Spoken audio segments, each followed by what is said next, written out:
wonder what Arsenio's doing right now. He probably at a wine and cheese party. Damn, there's some good ass cheese.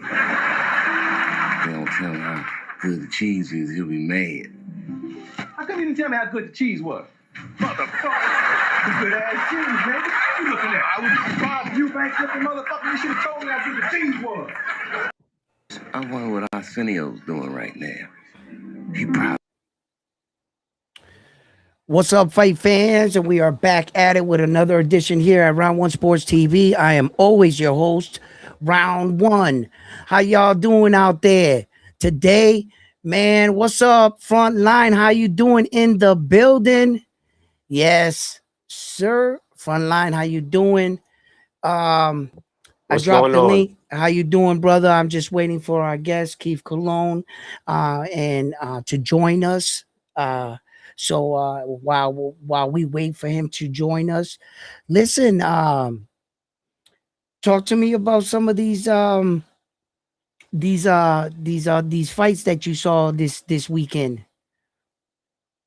with the WWE. Yo, the body slam. Yo, listen, Bro, the body slam, the hugging.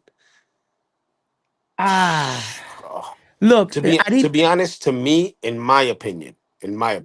Yeah, to be honest, I didn't even want to bring it up, but anyway, the best fight of the card, yeah, that was really entertaining. Yep. I want to say it was the John Santana versus the Mexican Chagon Cruz. Yeah. Well, I okay. think. All right. Well, hold on. Even though it was short lived, right? Mm-hmm. You didn't think Brian Norman Jr. You know, he starched the dude, bro. You know what I mean? He starched him. You know, we didn't see a lot of him, but I did see, his confidence early. I saw that he took charge in the fight, Brian Norman Jr. I saw that he looked good. Like everything's not corrected. Everything's not going to be corrected in one, training camp. You know what I'm saying? Although Shields is a great, coach. He's coached many, great world champions, former world champions, all kinds of fight. Virgil Hill, Evander Holyfield, shit, even Coach Mike Tyson at one time. Arturo Gatti, just to name a few. And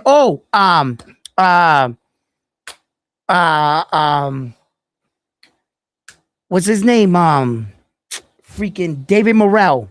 That just lost. Got knocked out. They got knocked out. David Morrell. Yeah. But Richard, like Shields is a good coach. He's a great coach. And I think that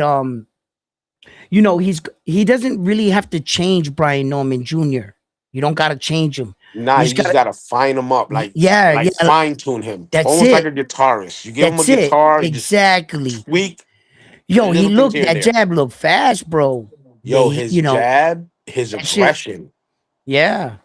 He looked, for as long as the fight lasted, and the guy didn't give him much resistance, because I think that's due in part to that big left hand that came over the top there, right?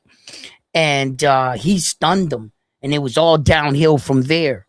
And Brian Norman Jr. smelled blood. He jumped on him. Got Wagner out of there, bro.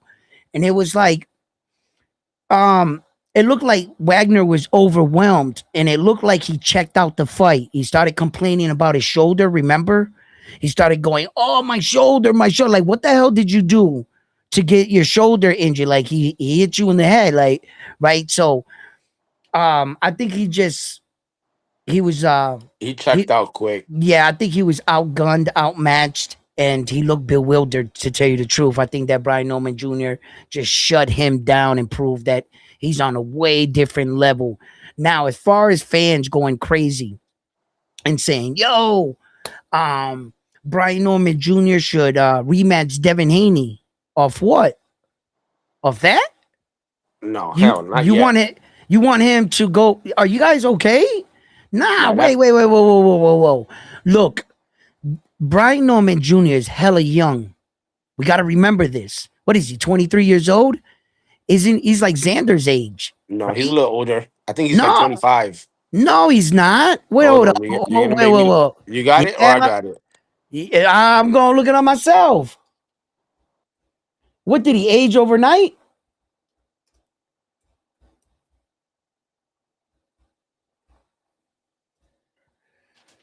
Oh, shiznick. There he is. He's 25. All right, he's 25. I probably remember him when he was like 23 or some shit, right? He's 25. So, I mean, still, that's real young. That's real young. I guess I'm still like, he probably fought Devin at 23, going into 24 or some shit. And then got this fight. Yeah, I'm probably still thinking of him like that and shit. Probably, yeah. But still young in the game. So I think that fight's going to be relived. It's going to be relived, but it's going to be relived on Brian Norman's terms next time. He's going to be far more prepared to fight Devin Haney. You know, and I think it stands to be a better fight, a bigger fight. You know, Brian Norman Jr., he can go after like Rolly. You can go after Rolly, try to like secure a world title or you know, he has a lot of big fights. I'm not sure if Crocker, right, is gonna beat Liam Paro. So there might be some changing of the guards on some belts, and there's a lot of boxing to come, right? So because let me tell you something right now. I don't think Lewis Crocker beats Liam Paro. I don't think he does. I think Liam Paro is gonna beat Crocker. So Well, uh, how many fights does what? Paro have at 47? Look. Paro is a crafty fighter, bro. He dealt with Sabriel Matias' shit. All right. He kind of like couldn't get around fucking Africa's jab or whatever. He let Africa take over in the fight. And he kind of gassed out a little because he was doing great in the first couple rounds. But Liam Paro, once he stood out that side of that distance, Richard Hitchens lit him up. And Richard Hitchens really didn't beat up Liam Paro. If you watch the fight, he edged it out. He edged out the fight. Every round, he did a little bit more than Liam Paro. That's what Richard Hitchens did. But Liam Paro is a hell of a fighter. And I listen, I don't think he's going to look. I think, and the new watch, I got Liam Paro, bro. That'll be a good look. Yo, let me say what's up to the chat real Yeah, quick. that's what's up. Say what's We up. got I'm just hinted in the building. He said, "What's up, round one?" What Sacco up? Bob says, "Saludos." Saludo. African American boxing down bad. Ha ha ha. Dwayne Styles in the building. Salute. Jason in the building. What's up, round one in frontline? Eduardo Alvarez in the building says Norman looked great against a can. Slide counter. Salute. He says, I'd like to see Norman Jr. versus Donovan. Norman Jr. versus Donovan. Donovan. Okay. Donovan's the one that just beat what's his name? Karen. Okay. Now,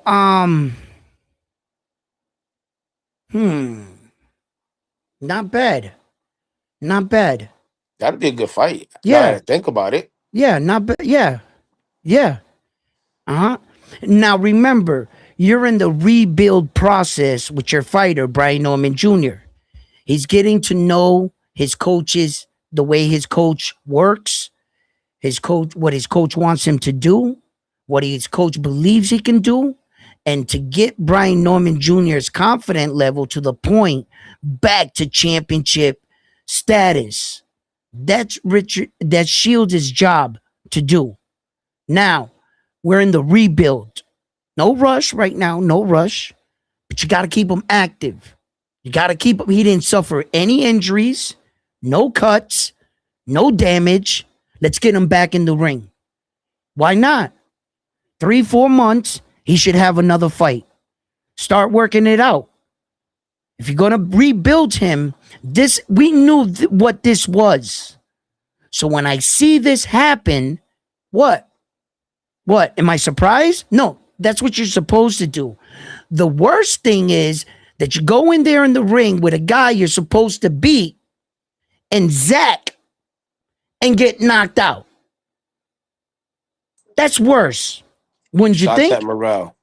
So, hey, he was that was his showcase fight, was it not? Yo, he had the Listen, fight in the bag let too. me All he had to do was stick and move. right, and that's the same thing I want to say to. I'm waiting for my guest, the Tsunami, Keith Cologne, right? He's coming into a fight right now, and I've already checked out his Dominican fighter. Dominicans and Puerto Rico fight now with these two. So I checked out his fighter. Yeah, his fighter, the guy he's fighting, is coming off a big losing streak right now. In fact, he lost his last 7, right? All by knockout, too. But I'm telling you one thing right now.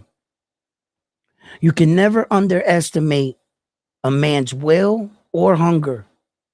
That man feels a certain kind of way. And there would be nothing better than for the Dominicans to be parading in the street with their flag over a victory like an undefeated fighter in Keith Cologne. Never, ever underestimate your opponent. When he comes up here, we're going to talk about it.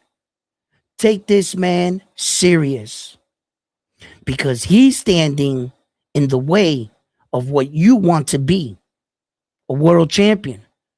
If he's a name, if he took the fight, then you treat him as such. Because all these underdogs are making a big name of our fighters, big fighters' names. Haven't you noticed? How the hell did Karen Kuchowicz get into this conversation? Because of Jaron Boots Ennis. Philly's phenom gave him his status. What you think, this Dominican fighter ain't going to try to get his status off the Tsunami? Puerto Rico's own, Newark, New Jersey's own Keith Cologne. You think that man ain't going to come and try to play spoiler? Yeah, he is. You got to take all these fighters. Listen, Zach Chili woke up the next day popular. I wouldn't say famous, but popular.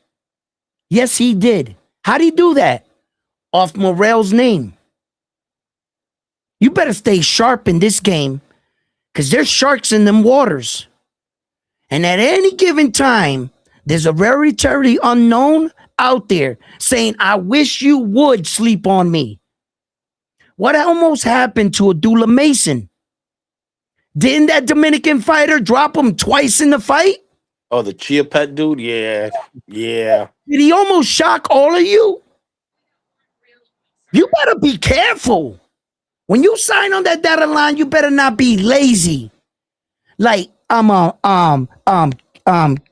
Morrell. No, like Keyshawn Davis. También. Lazy, like Keyshawn Davis. What do I mean by that? Brother, you didn't look like you wanted to be in that fight. Hey, Edwin, speaking of that, let me ask you a question because you're in boxing. Wait 1 second. You look like you were forced to take that fight, Keyshawn Davis. You look like you couldn't be bothered to entertain your fans, not recognizing the situation, but acting like a child and pouting about it. You didn't want top rank Bob Arum and them to give you this fight again, not understanding what they actually did for you and your family. Keyshawn, brother, you had to have recognized they brought you back to the scene of the crime. The same very night where that the fight that you and your brothers were supposed to give to your city, it was a disaster. You end up losing your belt, not getting the fight. Abdullah Mason stole the night. You got charges in the locker room. And Bob Arum gave you and your brothers and family name a gift. Rather than acknowledging the gift that he gave you to rewrite your wrong, go back to the scene of the crime and rewrite history. Instead of that, you and your brothers all shot an egg, if you ask me. And I can be critical on you guys. What, you guys can't take criticism? You guys did not bring blood, glory to your city. You guys were supposed to fight with more intensity. Your older brother had a sparring session. None of you guys act like you wanted to kill. You just went in there and just managed to win. And that's how I feel. I don't know how you guys felt or how you guys watched the fight over there, but Top Rank gave you everything back. You were supposed to go out there and starch Albright. Instead, you chose to show up in the fight in the 10th, 11th, 12th round like that. That's when you chose to show up. It's like you couldn't be bothered to box and whoop this dude's ass the entire fight. Managed to win, got it out the way, on to the next. No, Keyshawn, that was your moment to win back the respect of your city, your family name, bring you some blood, forget about that weigh-in that you almost missed weight. Instead, you gave us a performance. I can't say that you didn't do good. Keyshawn, you looked okay. But I felt you could have did more. I didn't think it would be out of the realm of you trying to stop Albright. You weren't. You guys weren't if I was to clip every clinch in that fight and play some salsa music in the background, that would be some funny shit. Yeah, but Bro, Bull Rider kept track. Bro, it was getting out of control. You're not going to tell me that I have to ignore the greater part of the fight in order to talk about the action. That's what we're saying here. Ignore the first 7, 8 rounds, 9 rounds. Ignore that. Let's talk about the 10th, 11th. Like what? What are we doing here? Like, no. And then, I mean, look, the missing weight thing, it seems like everybody in social media has an opinion about that. Whether or not Ronnie Shields was right and he was saying that the scale was off or whatever excuse you want to buy into. The thing is, at the end of the day, he actually didn't miss weight. Now, did he? No. He has 3 failed attempts or 2 failed attempts, and on the 3rd try, he made it. Okay. Brian Norman Jr., then he made his weight, and we got ourselves a fight. Okay? Shit like this happens. It doesn't look good for your image, your brand. All of a sudden, Keyshawn's not the businessman anymore. What is he now? Frontline? What is he? The amazing. Keyshawn, the amazing man or something? Some shit like that. Yeah, he done changed his name. So, look, that's what I think about the situation. I think that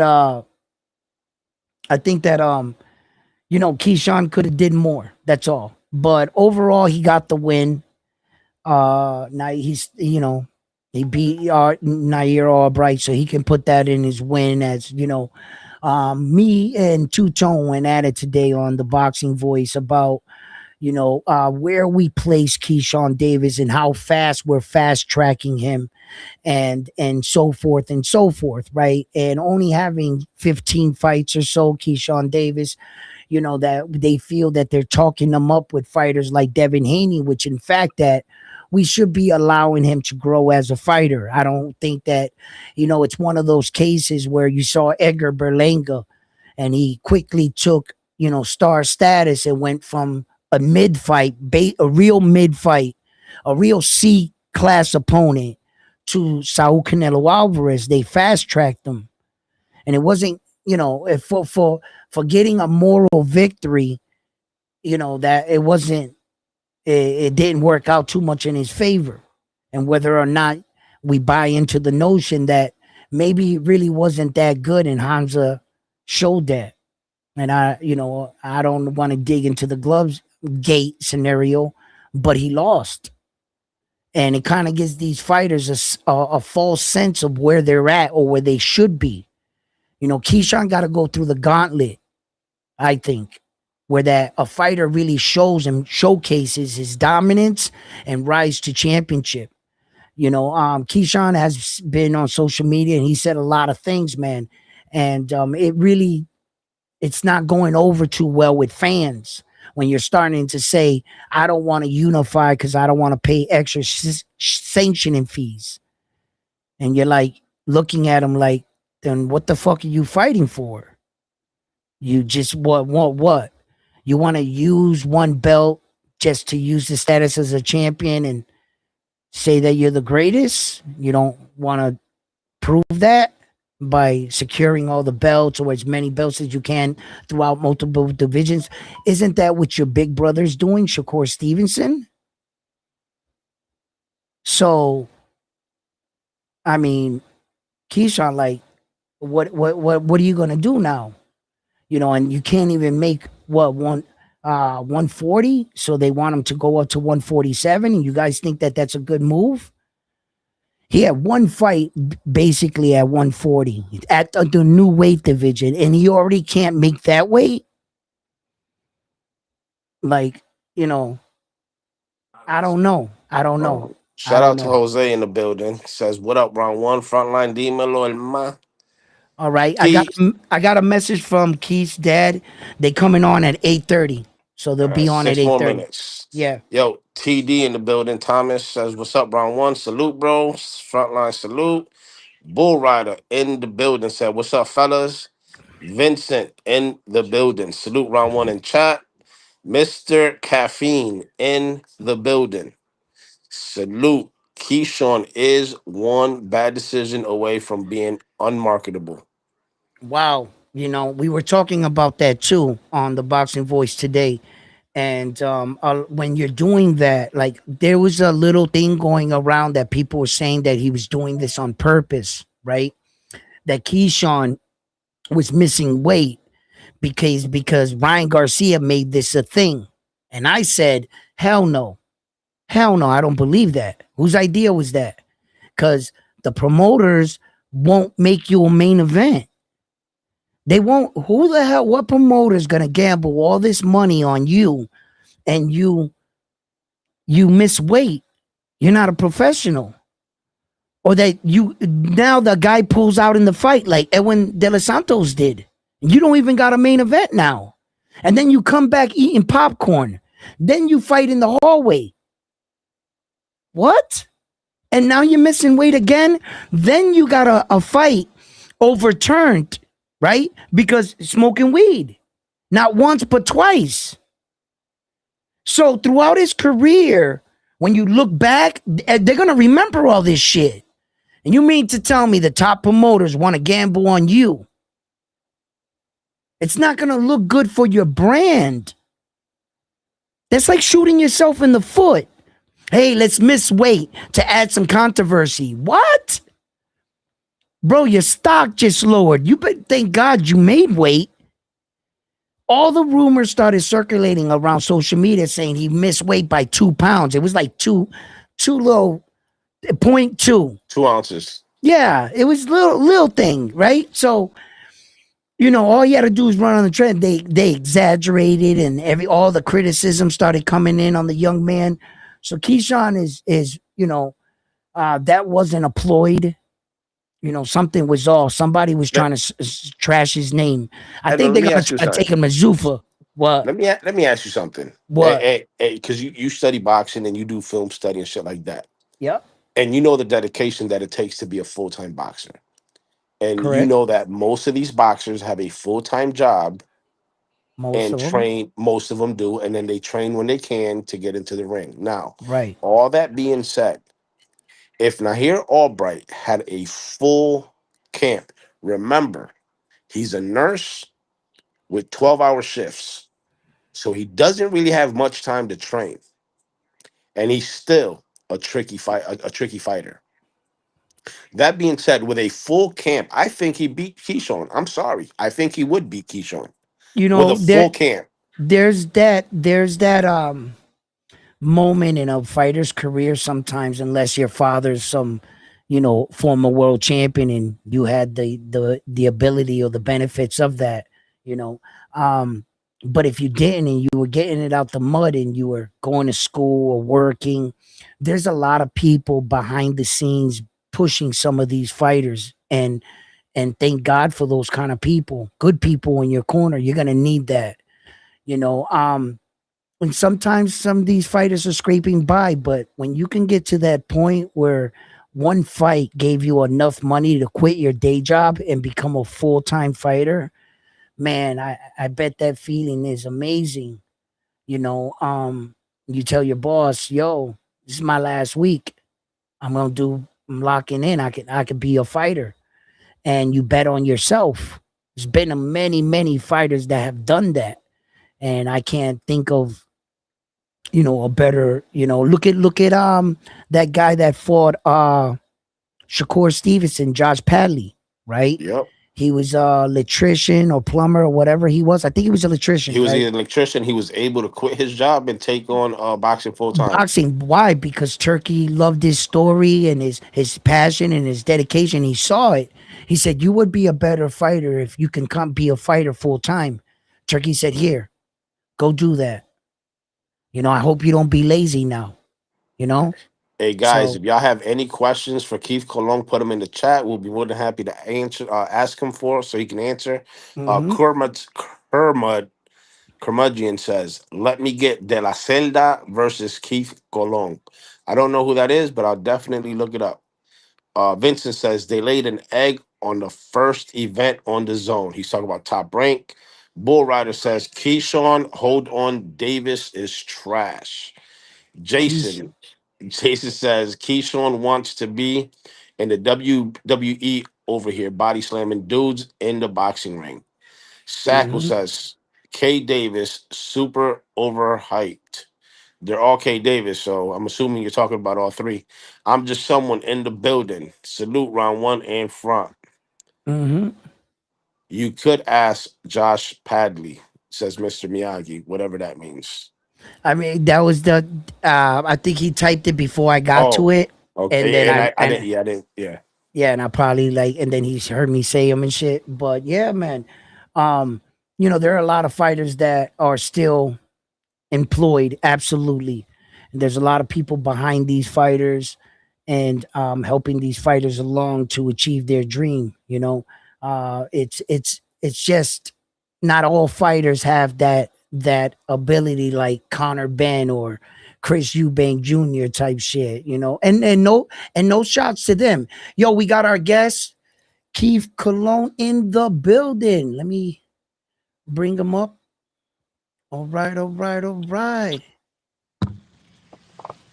Here he is, the young man. Hold on, hold on, hold on. Let me fix this. Hold up. Let me fix this. Come on, espérate. No, no, no. We're gonna go like a this. Hold on. All right, hold on. Yep. All right, El from that, like that. Tsunami. What's up? What's up? What's up? Salute. Oh wait, wait, wait, wait, wait, wait, wait. How are we gonna have? We gotta have this up. Bing. Ah yeah. Uh huh. Uh huh. And there we go. Yo. Um. Oh no. Keith Cologne, the Tsunami, New Jersey's own. Welcome to the show. Thank you for taking time out of your day and coming on. You have a fight coming up in Springfield, Mass. Yeah.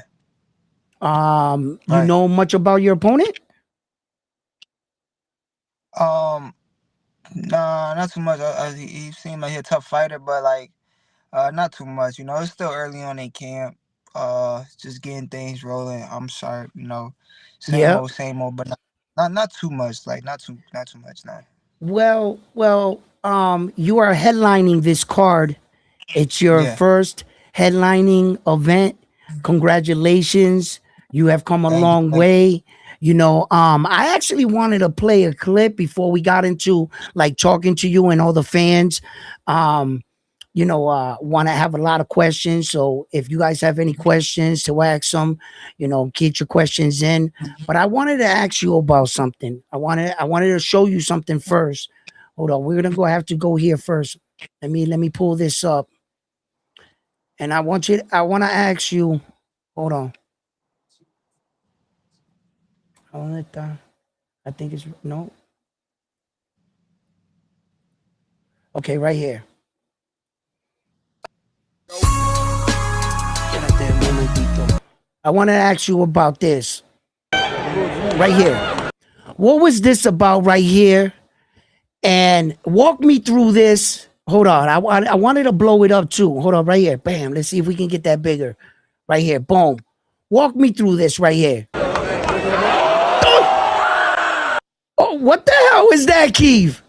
Hey, is that Mexico down bad? Is that No, the no, one? hold on. Look at this. Look, yo, front line.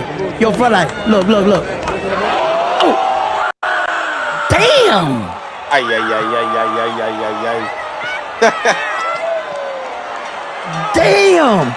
Yo, Keith, what the hell is that right there? And walk me through that moment. You know what I'm saying? Getting a big knockout like that. Like, look, all your knockouts. You got 10 fights, 10 knockouts. Um, just walk me through that. Did you see that? Like, you felt that? Like, you felt he was. Yeah, so that was my second fight. And as my second fight, got a first round knockout. And like I feel like to this day that was probably my most dramatic knockout, just the one Yeah. right on the button, nipped the chin and he just fell. Um but yeah, like to be honest, that me throwing that punch, that wasn't even like a hard punch. Like you see, like I threw a jab, and he looked like he went to go throw something else, and he kind of stood there. And like Mm. that one extra second, I kind of like tipped off to the side, just shot a 1-2 down the You pipe. froze him up. He froze up Yeah, for a second. yeah, exactly. And he stood there for too long, and my right hand just beat him out. But yeah, that was probably one of my most craziest knockouts. Yeah.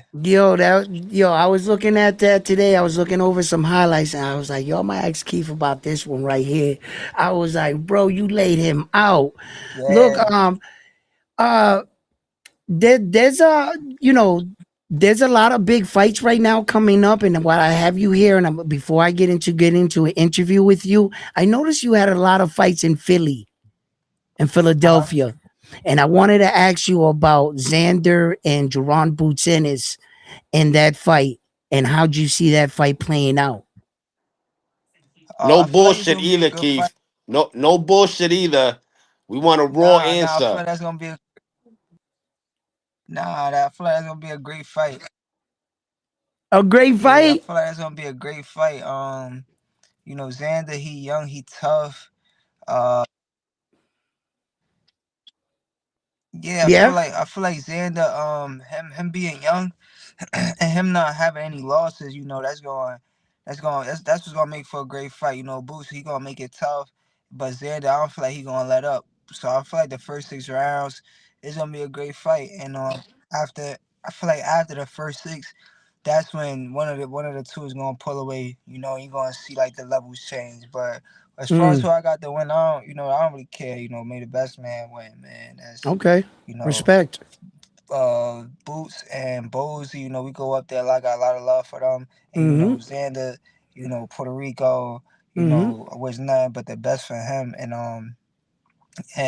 all his fights, I know Xander for a long time, in the amateurs and Mm-hmm. all that. So yeah, nah, so Hey, I ain't gonna pick no winners or no losers.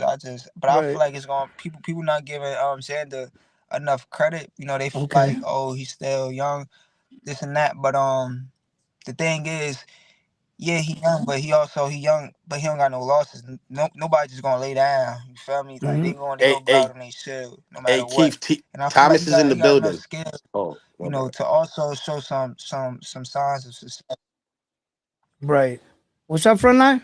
Hey, Thomas is in the building, and he says, "Ask him who his father has in the fight." Yeah. LOL. See if we can get an answer out of them. Yeah. Look, no pressure, no pressure. I respect his answer because Keith is just on the side, like let the best man win. What I was gonna ask Keith Cologne was, do you like the style matchup? Do you think that Xander stylistically is an overall polished fighter enough in the sense where it would cause him wait a minute, he He might have must got have a got a phone call. call. Yeah, hold on. And that's what we wanted to like ask, like in Xander's sense, like, do you like his style of fighting matched up with Jerome Boots Ennis, and if you're if you're confident with his style overall, because that's what we're breaking down with that fight too, and that's a big fight in June. I think he's coming back now. All right, here we go. All right. Yeah. So the last thing I was saying was, just stylistically the matchup. Do you think that Xander's style is a good style to fight Jerron Bruce's Ennis' style? And that you think that overall, at the age of 23, is he polished enough to fight, Jerron Boots Ennis like that? Do you feel that his fighting style is good enough? His fighting style, I feel like with Boots, it's like um you'll never really know until you see it play out. You'll never really know. Like me, I can't put a boxer around Xander's style. Like I can't say, oh, he's a pure boxer or he's a brawler. I seen him do Right. different things to win. I seen him come forward. I seen him box a little bit. I seen him kind of stay in the middle of the ring, counter punch a little bit. Um, However, certain things it's probably best that he don't do against Boots. It's probably best that he probably just use his length, or and then make it rough and in certain areas throughout the fight. But that's something that he has to do throughout the fight, and that's a game plan that he has to Right. execute. At the end of the Right. day, that's you can have the perfect game plan, but it's up to him to execute. And the same thing for Boots. Boots could probably be planning on pushing him back, walking him down, but at the same time, to that's up to Boots to execute it. He gotta be able to do it smart and systematically. He just can't go in there and just being wild. No, he gotta go in there behind his jab, behind his face, Right. head movement, changing levels. So it's really up to, like, you can't really say, oh, is it his style? Do I think he's capable to crack the Boots code? I mean, it's boxing. Anybody, can land a big shot. However, I feel like he got the thing that's in his favor is his size. You could see at such a young age he's visibly much bigger than Boots. Hmm. And so maybe the power, or maybe the the amount of punches won't affect him as much as it affected Boots' Mm. previous opponents. So that's it. Mm. Coming up in the game from the day you started and you turned pro, talk to me about some of the pros and cons and the benefits that you have now, and the things that you have access to that's making you a better fighter, and better equipment or better experiences, better sparring. Like, what are some of the benefits, like, to fighters that, that as you come up, things get better? Like, talk to us about that. For me, it's just the sparring. I feel like it's sparring and your training partners. Like, if you constantly got people around you that want to be great, if you got people around you that pushing you and pushing themselves to be the best that they could be, you're gonna constantly get better, and the levels is gonna keep progressing. So I feel like that's the biggest thing. If it's just you, yeah, you can get better, but if you got a team that's, we all trying to get to the top, and we trying to Hmm. they trying, we on the bag and we pushing each other. That's For me, that's the highest, form of, like, the best way to get better. If you able to Right. surround yourself around winners and other people that's successful, then that's the easiest way to grow at anything. Right. Right. Right. And talk to me about what do you expect out of this fight in Springfield? What are you looking to deliver, and how do you see yourself winning?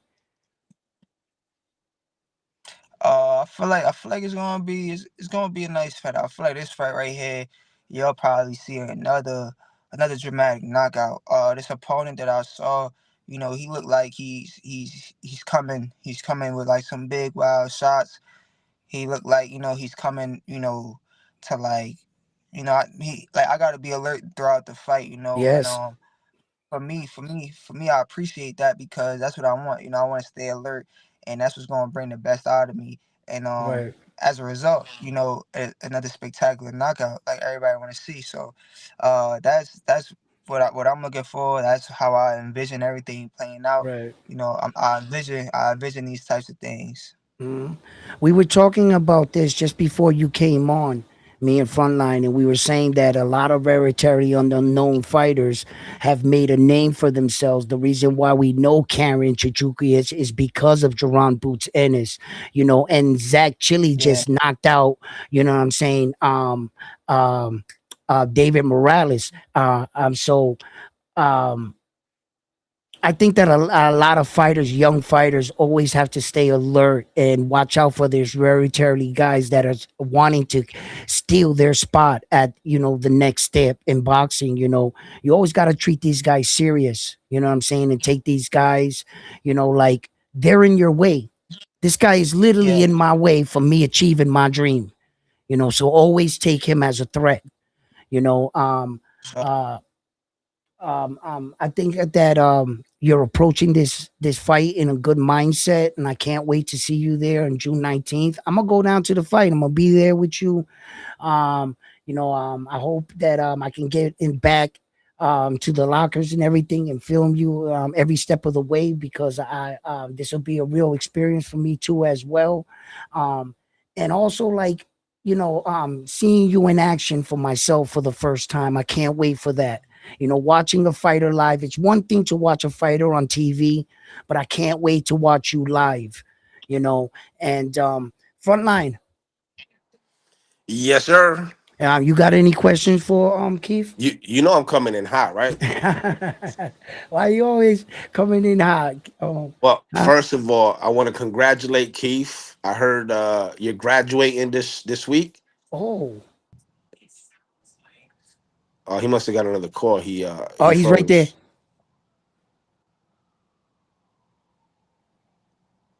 Hold up, it's my coming in. fault. Say. I said, first of all, you know I'm coming in hot, right? But first, I want to Yeah. congratulate you. I want to congratulate you because I heard you're graduating this week. Thank you. That's a big Yeah. step. Thank you. Appreciate that. But I'm not For Edwin. I'm not sure. gonna let it slide. What? You didn't pick who you got, Xander or Boots. You gave me a word salad. No, no, no. He gave you an answer. He gave you an answer. He said, "May the best man win." That is an answer. I accept that. Nah, I That is a respect that. I great respect that. I answer. respect that. No, no, that is an I ain't answer. That is it. kidding. Yeah, yeah, yeah. He gave you his answer. So, Yeah. Hey, yo, no, but seriously, all jokes aside, congratulations on graduating. I know it's been tough, going to school and getting in the gym, putting that work in, getting ready for a fight, studying, doing your homework and shit like that. Yo, congratulations. Big shout out to you for that, Thank for, you. being able to stay focused in and out the ring. So congratulations. yeah, Yeah. yo. Before, yo, Keith, can you talk to Appreciate about it. some of those awards that I saw you receiving with? I think that was who was that? The mayor of New Jersey or something? Of what was that? Thank you. I What appreciate that, man. Appreciate can it. yeah, what was that about? The award? Thank Can you. you? I can't hear him. Yo, you hear me now? I think he's on a call. What's the chat saying? Frontline. Sack was making funny because he said David Morales. It's David Morale. David Morrell. Did I say David Morales? He David did. Morrell. I probably did. I probably messed up his name. It's because David Morrell, Oh yeah, bro. that was He the he dropped the I have ball, man. received like yeah, I have received like the proclamation from the city of North. Oh yeah, Yeah. that's what's up. I received the proclamation from the city of Newark, just congratulating me and all the hard work that I do and everything that I've been doing. He's just shouting me Right. out and you know And in what? their words, put it down in history. Nice. And you're graduating this week or this weekend? You're graduating. I think he's getting another call. You got bad connection or something. Yeah, I wanted to ask him what he was what they were what his major and shit, and like let the fans know. We talked about it and shit. His major in college. He's a Yeah. smart kid, man. He's got a good head on his shoulders, huh? And it's hard to see a boxer like that he's going to school. Yeah. You know what I'm saying? Because he's thinking Imagine. about he's thinking about life after boxing. And then he got city spotlight. He ain't got like no small town spotlight. He's from Newark. Yeah, he got the mayor, Yo, supporting you in him. college, you going through college, walking through the hallways. They talking about your last knockouts. Yo, it could be distracting for a young man, but he keeps it all together, man. He looks like a great student in the game, in and out of the game. He just seems to be getting better with every fight. You know, And that's the thing, like the way that he's able to find the time to go yeah, study, yeah, go to and school, put it all together. do his work, you know what I'm saying? Yeah, Get prepared for a test or whatever mentally, and then on top of that, going to the gym, preparing for a fight mentally as right. well. And you know who Big Sis is, right? Amanda Serrano, right? Yeah. So she's fighting. He came back. He's here. So we were just talking about this, Keith. Hold up. He's there. Amanda Serrano, she's gonna be fighting too, right? She's got a fight up and coming. And being around fighters and Uh, legend in the games like Amanda Serrano, man, that could be cool as shit, right?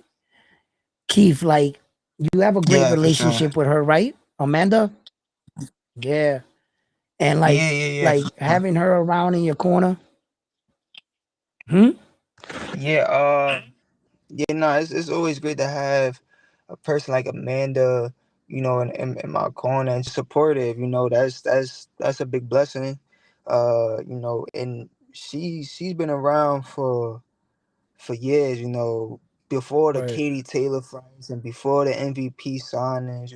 Wow. Like I was really around her like before all of that happened.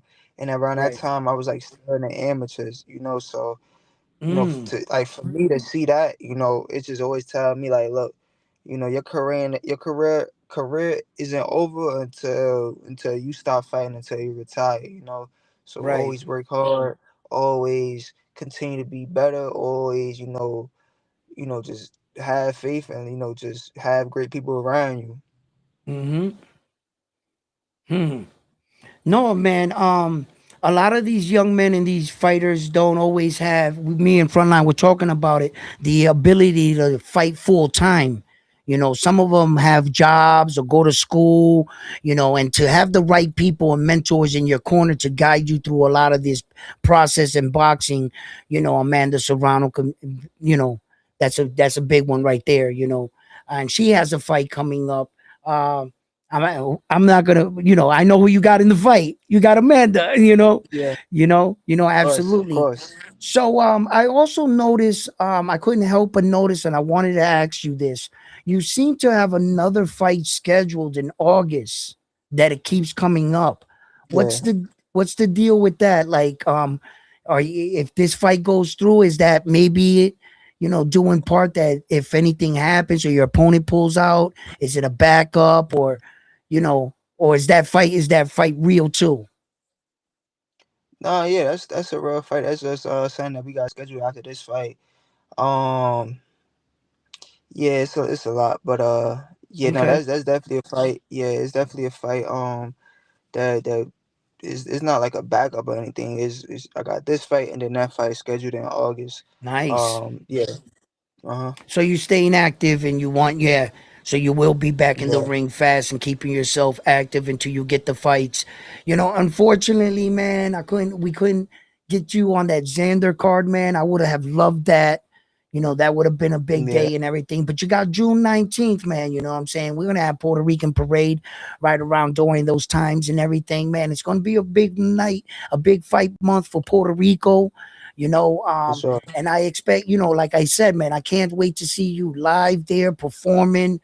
I get to see, you working live. So, I'm looking forward to that. And if you're selling tickets to the fight, where can the fans get the tickets to the fight?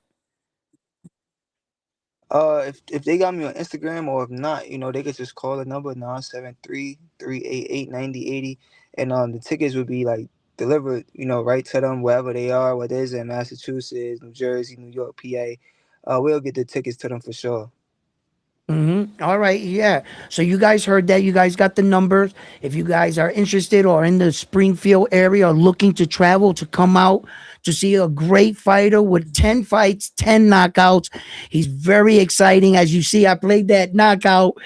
And Keith Cologne is looking to go further in his career and come out and Yes. support the young man. That Springfield, Massachusetts. I will be out in that fight. If you also want to meet me, round one, I will be at the fight too as well. And I can't wait for it. So, Keith, is there anything else before I let you go here that you want to make an announcement or talk about anything on your mind? No, that's it. Just appreciate you guys for having me, man. Appreciate the platform. Appreciate you guys always. Absolutely. No, I appreciate you. And like always, thank you for taking time out of your day for coming up on the platform. For It's always sure. good for the fans to get to know you. And we can't wait to see more of you. So, Frontline, you got Thank anything you. or anything you would want to read? Nah, just yo, stay focused. You know what I'm saying? You know we rocking with you. And then come June 19th, instead of saying Mexico down bad, we're gonna say DR down bad. DR down So bad. so you already know, Yo, yo, keep your head up, you know what I'm saying? Find a way For to sure. For keep your sure. mind busy since you're gonna be out of school. Stay out of trouble, find a way to stay busy. You know what I'm saying? Yeah. For sure. Occupy that time with, something positive. Stay on the right, stay on the right path because you definitely going on the right path in boxing for sure.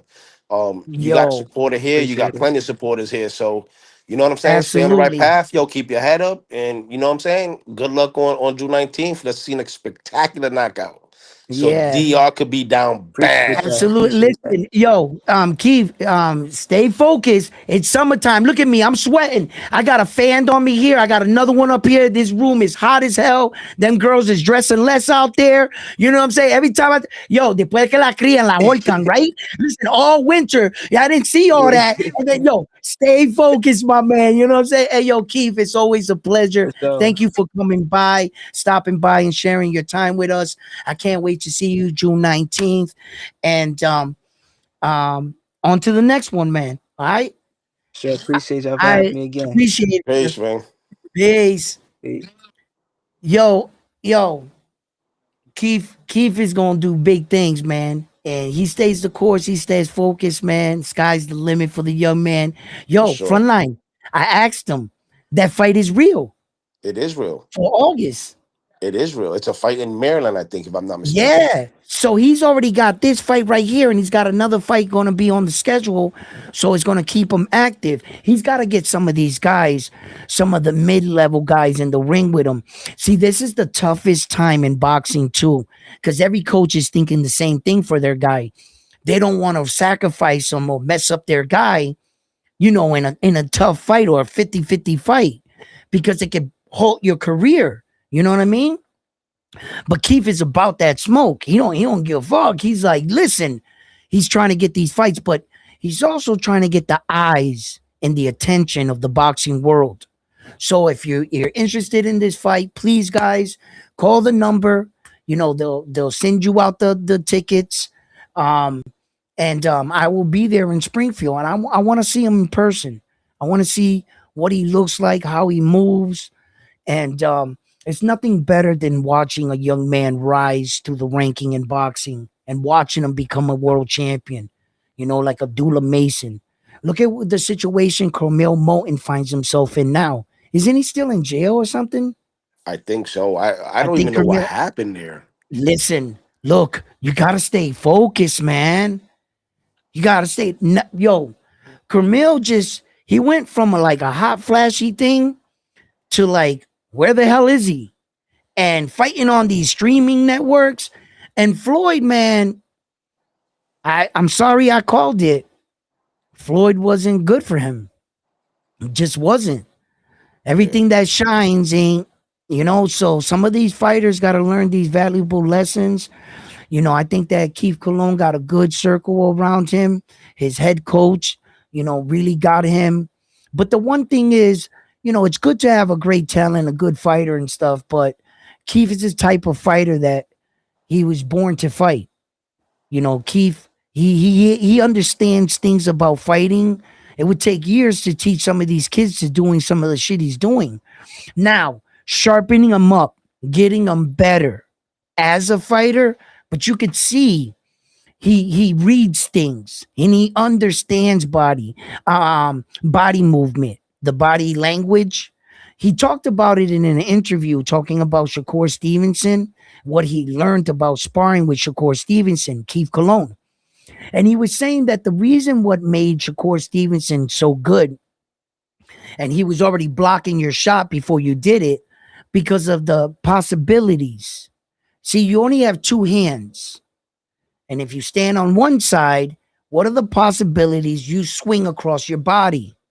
Well, the possibility you hit me with this hand, if I got my hand blocked on your hand, now I made you a one-arm bandit. See, that's the probabilities of the shot. Keith understands shit like that. I heard him talking about it, and he quickly assessed Shakur Stevenson and what he made him so special. When fighters can understand things like this is what the development of a fighter is. Keith Cologne, he's in a very special place in boxing right now, a very deceiving place. See, Keith, to be honest, you're a bit better than all these guys, but it's hard to place you because you can't. It's like Keith, his curse is that he's that good, right? And then all of a sudden you're gonna be talking up Keith Cologne with what, like the top 10, the champion, just like they're doing to Keyshawn. See, but Keyshawn already crossed the threshold. There's a difference between Keyshawn and Keith Cologne. Keyshawn was a former world champion. Ja, you crossed that you were a world champion. See, the Tsunami Keith Cologne, he's never passed that.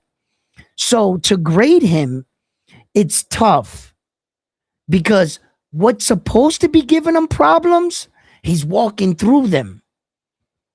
And you don't want to, sometimes it's like sink or swim, right?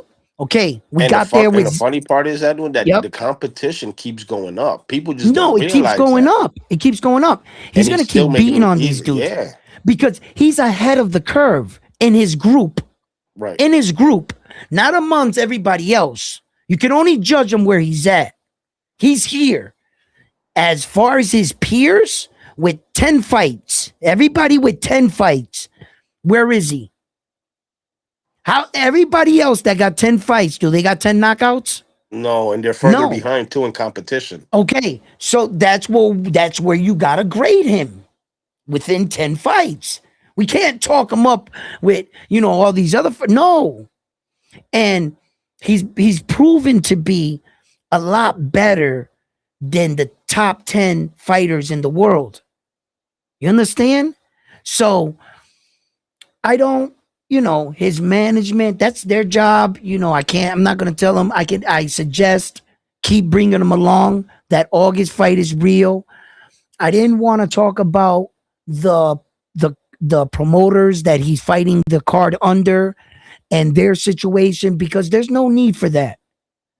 I just hoping that the fight kicks off and Keith Cologne gets his opportunity to main event. He starts main eventing, headlining. Maybe he can get a co-main event spot on somebody's other bigger card, right? And this is where he starts to feel the pressure of the night. Okay? The night is made and centered around you. You're the main event. Some fighters, like, for instance, Keyshawn Davis. Well, how did he do in his main events? How did he perform? Okay? So this is a big step for the young man with only having 10 fights. You're main eventing with 10 fights? You understand? So this is good to put this kind of pressure on him right now. Showcase. Go out there, show your talent, show the world.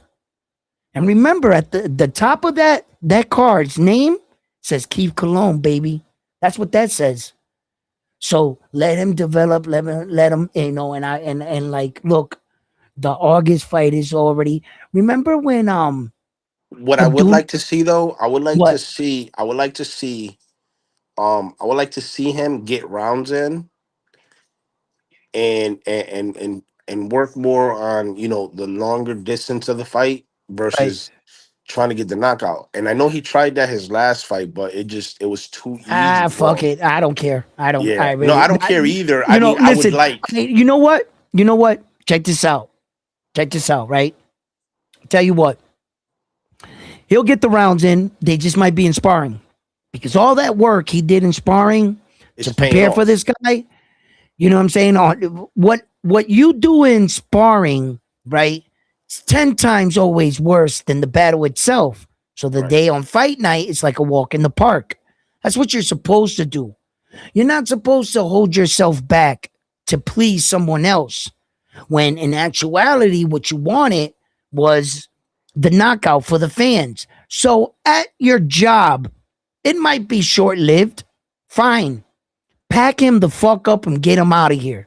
Right. Right? Boxers don't get paid overtime. I get it. Overtime.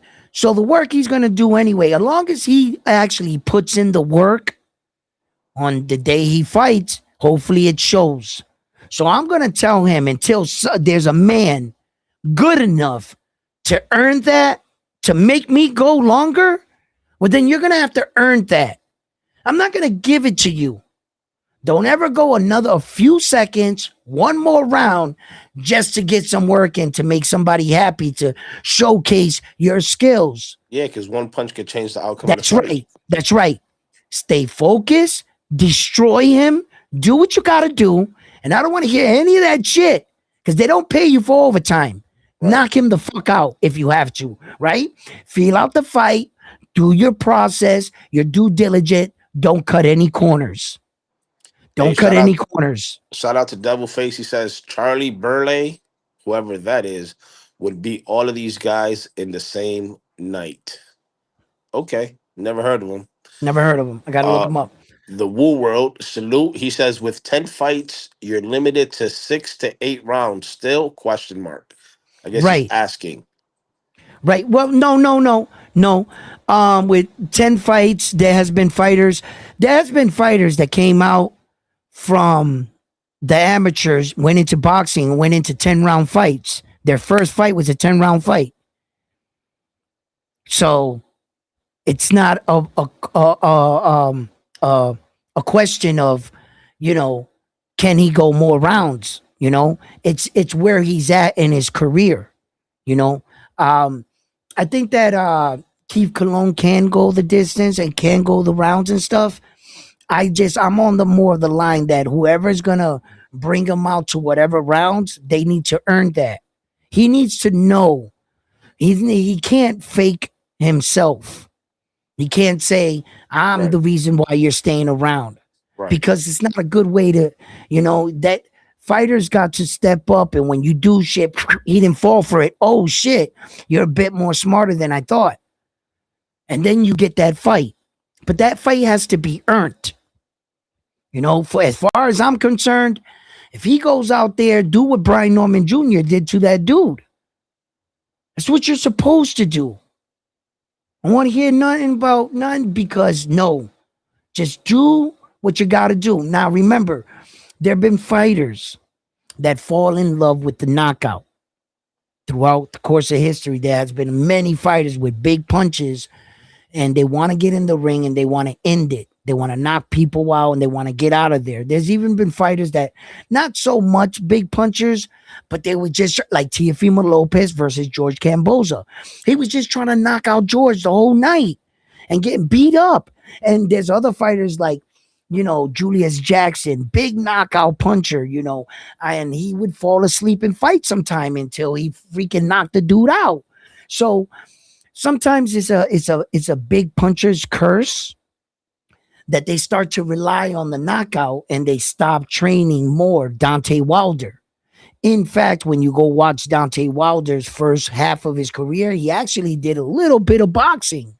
He got worse as a boxer as time went on because all he relied on was on his right hand because he thought that was going to bail him out every time. So with big punchers and Keith, like he's knocking people out, one punch power, um, don't always rely on that. And I believe he doesn't. I think that he knows he's a great talent, but with great talent, you have to put hard work behind that, to be successful. The great ones did exactly that.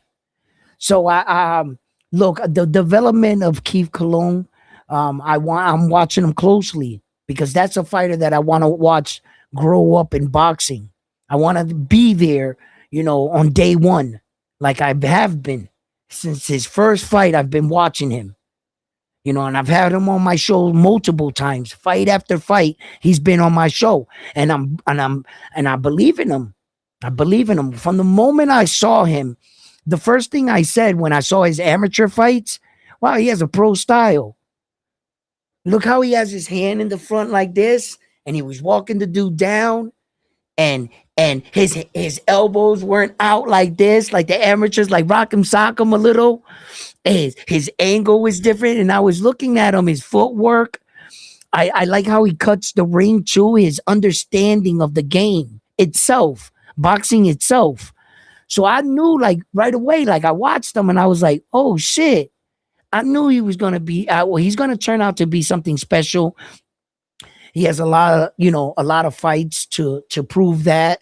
I already think that he's done a lot of great things already. Let's see where he goes from here. So, I can't wait to see his fight. Blancoco says, bro, Wilder was such a letdown. Shacklebolt says, when did you ever see Wilder boxing? Laughing emoji. I'll show you. Hold on. Oh, okay, go read the chats. I'm gonna bring that up too. No, we We'll all bring caught that up. up. Go That's ahead. it. That's We it. caught Okay, up. wait. Yeah, we caught up. Wait. Let me look that up. Yo, Wilder used to box a little. I think y'all forgot. Listen, it was a long watch. I'm gonna prove it. I'm gonna prove it right now. Hold on. We're gonna go. I'm gonna pull up. Let me see. Um, I think Dante Wilder's first 10 fights. Dante Wilder's. Deontay. Deontay. Oh, right here. Nice. Hold on. I think we got it. Give me a second.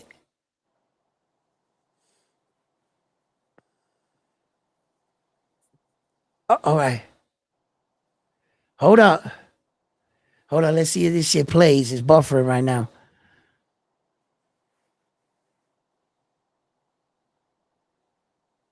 Oh shit. Let's watch what they gonna hit me up. They're gonna clip this video, but fuck it. Oh shit.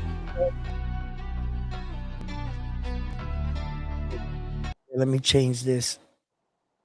Yo, why is it doing let me see if I can put it here. I want this bigger. Let me see. I want to put us like this. Nope. How about like this? All right, that's better. And then how about if we take this and we go like this, like this? All right. This is for boxing educational purposes. We're watching Dante Wilder's first fights, and we're going to see if he actually did, in fact, box better in the beginning of his career. I don't know what fight this is. I don't even remember it, but he had hair here. So let's see. Oh, no. Did you see that already? Hold up. Come on, Dante Wilder. Don't let me down.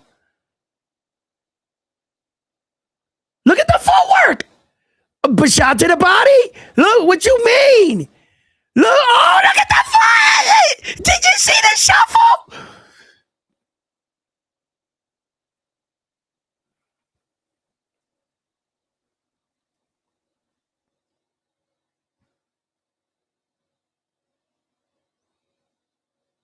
Come on, Dante. Don't make me look back. Oh, look at that. Oh. No, he garbage. Listen, no, he looked better right there than he Garbage. does now. Come on, guys. 2 pack of ass. Listen. Garbage. Yo, I'm telling you, he was at least boxing a little. Look at him pawing out the jab. Look at him. Look at bro, he's doing more now in this first round. This is a 4-round fight than he did in his last 6 fights. Look, he moving his head. Look.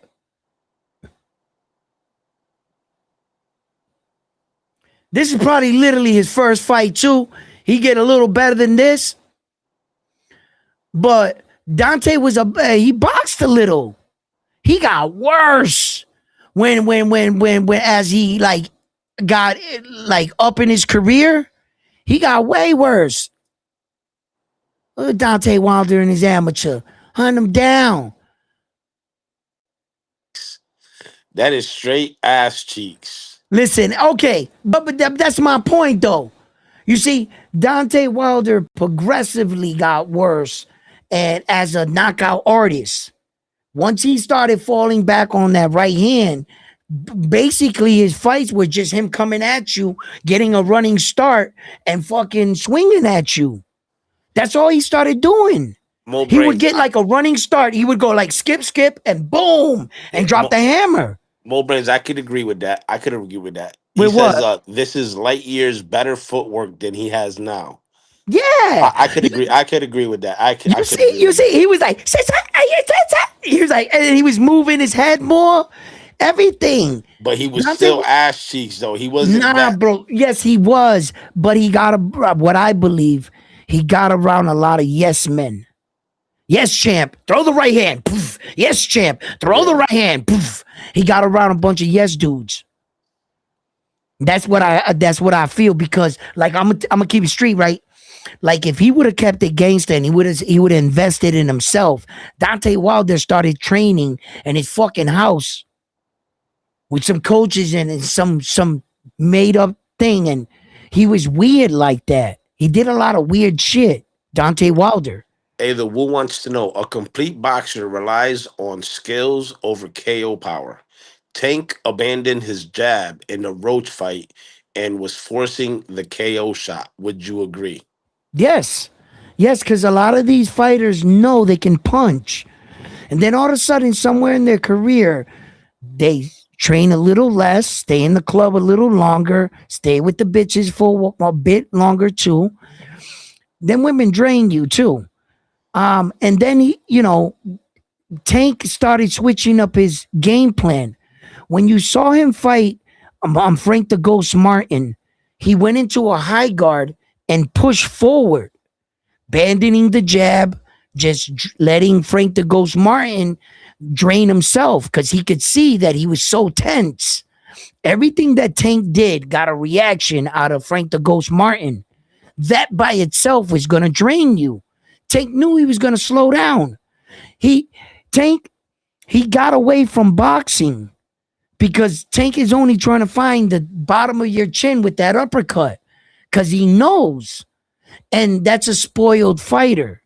It's sometimes, thank God Tank hasn't paid the ultimate price and got knocked out or lost so far. And then you could say, yo, Tank, back to the drawing board. You should be a better boxer. You should lose some weight, right? Okay. So he's never had to face that. But a lot of fighters, a lot of big punchers, even Mike Tyson, George Foreman, at some point in their career, they try to get bailed out because they didn't train that good for that particular fight. And I've seen that time and time again with big punchers. It's like a curse. They're like, oh, this guy's a bum. I'm going to go in there and knock him out. Then all of a sudden, you're fucking Mike Tyson and you're looking up at the fucking sky in the Japanese Tokyo Arena and Buster Douglas is looking at you. And this picture don't look right. Oh, I thought I was just going to knock him out. So it's tough when early on in your career, man, you're getting that notoriety, that you're being you're being famous for is for knocking dudes out. When you go to a Keith Cologne fight, we don't go to the scorecards now, do we? No, we're not going to. You don't see the fans getting up and walking out. No, what do you see? What I played. Oh shit. That's what you see. So the young man, he's got to stay focused. Cut no corners. There's no quick ride to the top. There is no, no, I can do this and do that and catch up back that and do that. Don't juggle. Don't ever compromise with your success. That's my best advice to him. You I know, can see him. I can see him going for a title shot by but no later than mid next year. no, well, maybe if it's in the Or stars, I'm not gonna rush him along. not rushing them. Not rushing them. Just Look. Once upon a time, I saw a young Puerto Rican fighter with the same opportunity. Okay, and a lot of fighters didn't think he was ready. Xander Zayas, they didn't think he was ready. Then all of a sudden, he got what he was asking for: a world title fight. And he had to fight for a vacant one because the guy that he tried to fight chose to fight somebody else. And to avoid fighting from him, he just vacated the belt. And the giraffe went that way. So Xander fought for the belt. After winning the belt, you know what these guys had to say? He's still not ready. Xander was fast tracked. He's not ready for the top guys, but he already got a belt. But you know what Xander chose to do? Unify. He went after Abbas Baru. But wait, he's not ready. He beats the guy that beat the guy. He beat Chino Perez after Chino Perez beat Conwell. The number one. After he wins these fights, he's not ready for Jerron Boots Ennis. I think that this young man has been in some of those he's not ready situations way too many times. And he came out on top. I got to give it to Xander, bro. We're here because of him. So, some of these young and then men. after he beats Boots, he's still not ready. I mean, of course, they're going to say that. He's not ready. Like, or they'll start naming people at 160, 168. No. They'll say that Xander got to fight Usyk next. No, if he's anybody, he's got to fight Usyk. You know what I mean? Like, exactly. That's what they'll say. Or they'll say Terrence Crawford needs to come out of retirement to fight him.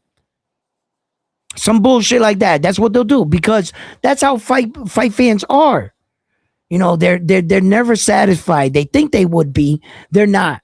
There's only certain fighters that can get away with shit like that. I think that Tank Davis is at the top of that list. Fans don't really give a fuck who he fights. They just want to see him fight. And I think that that's a mistake. I think you're enabling your fighter, but some fighters got this it factor. They can't do no wrong. And I understand that. It's a 1% category in every sport that either one guy or some girl or they got that it factor. That pull that people just gravitate towards them. Tank Davis. And by the way, the fact that he's very skilled and powerful, that fucking helps, doesn't it? He's a great fighter, boxer too. And I think that there's not a lot of fighters can do what Tank does. And when people say, I don't care who he fights, I just want to see him. I think that you're self-consciously, without you realizing what you're saying that you no longer hold your fighter to a higher standard. You don't care. You can put any tomato can in there and you'll tune in and watch. That's what you're saying. You don't care who he fights. You just want to see him. Is that good for boxing? Is it good when we don't hold our fighter to a high standard? Damn, Tank, we really want to see you fight Devin. Damn, Tank, we wanted to see you fight Loma. Not so much today, but I'll take it, I guess. But damn, Tank, we want to see. You look. You know what I don't want to see? I'll tell you what I don't want to see.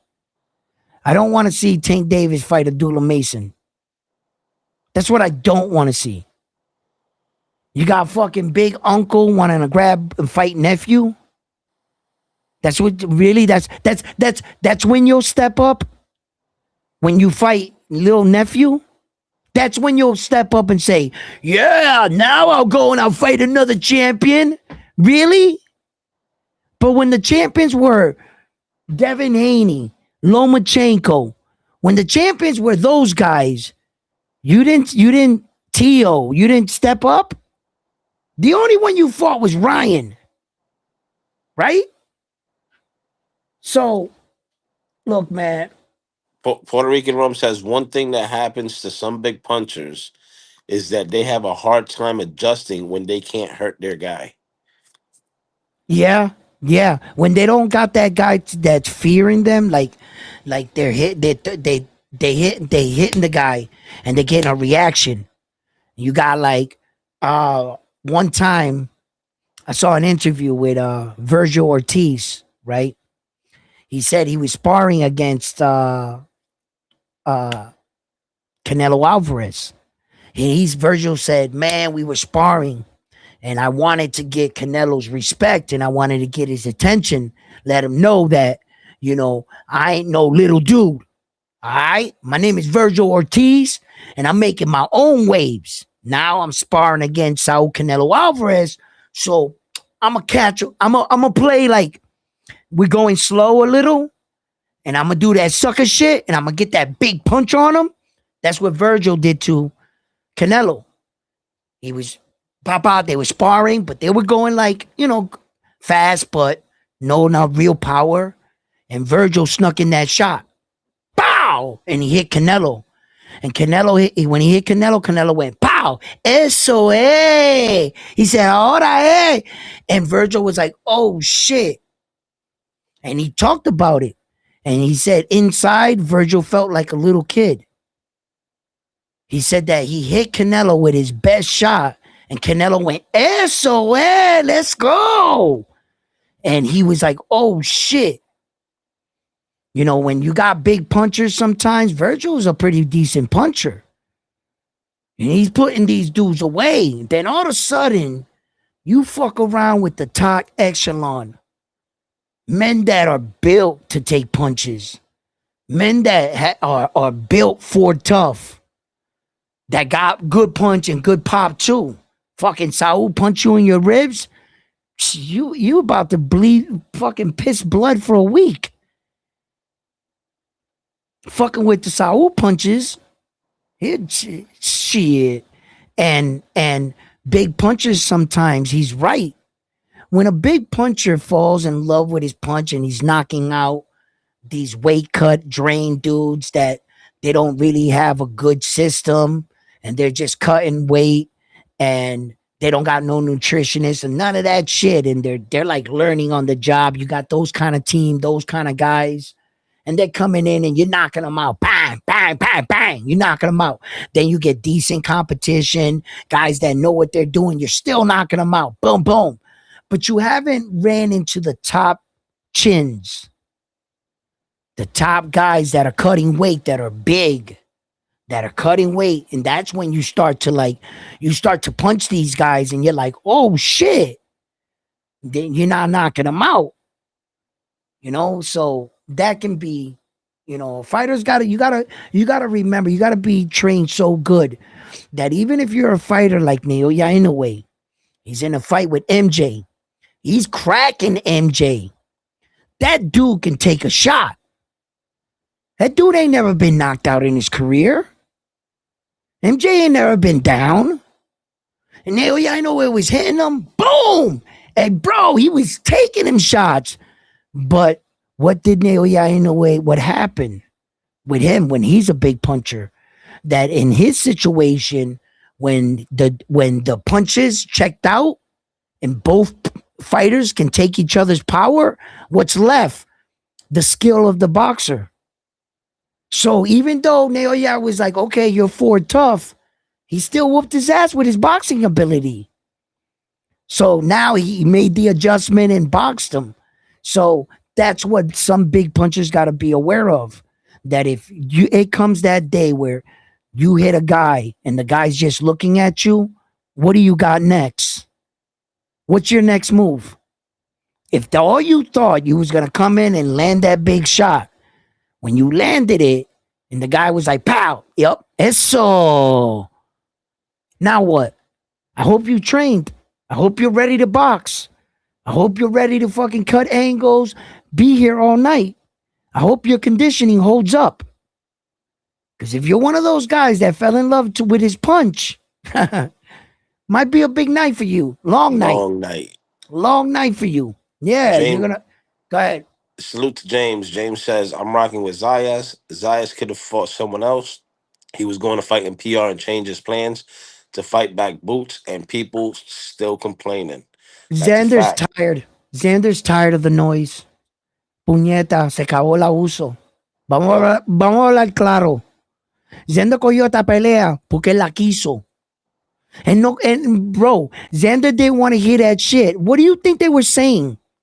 That Jaron Boots Ennis is the best 154 pounder with one fight in half a round.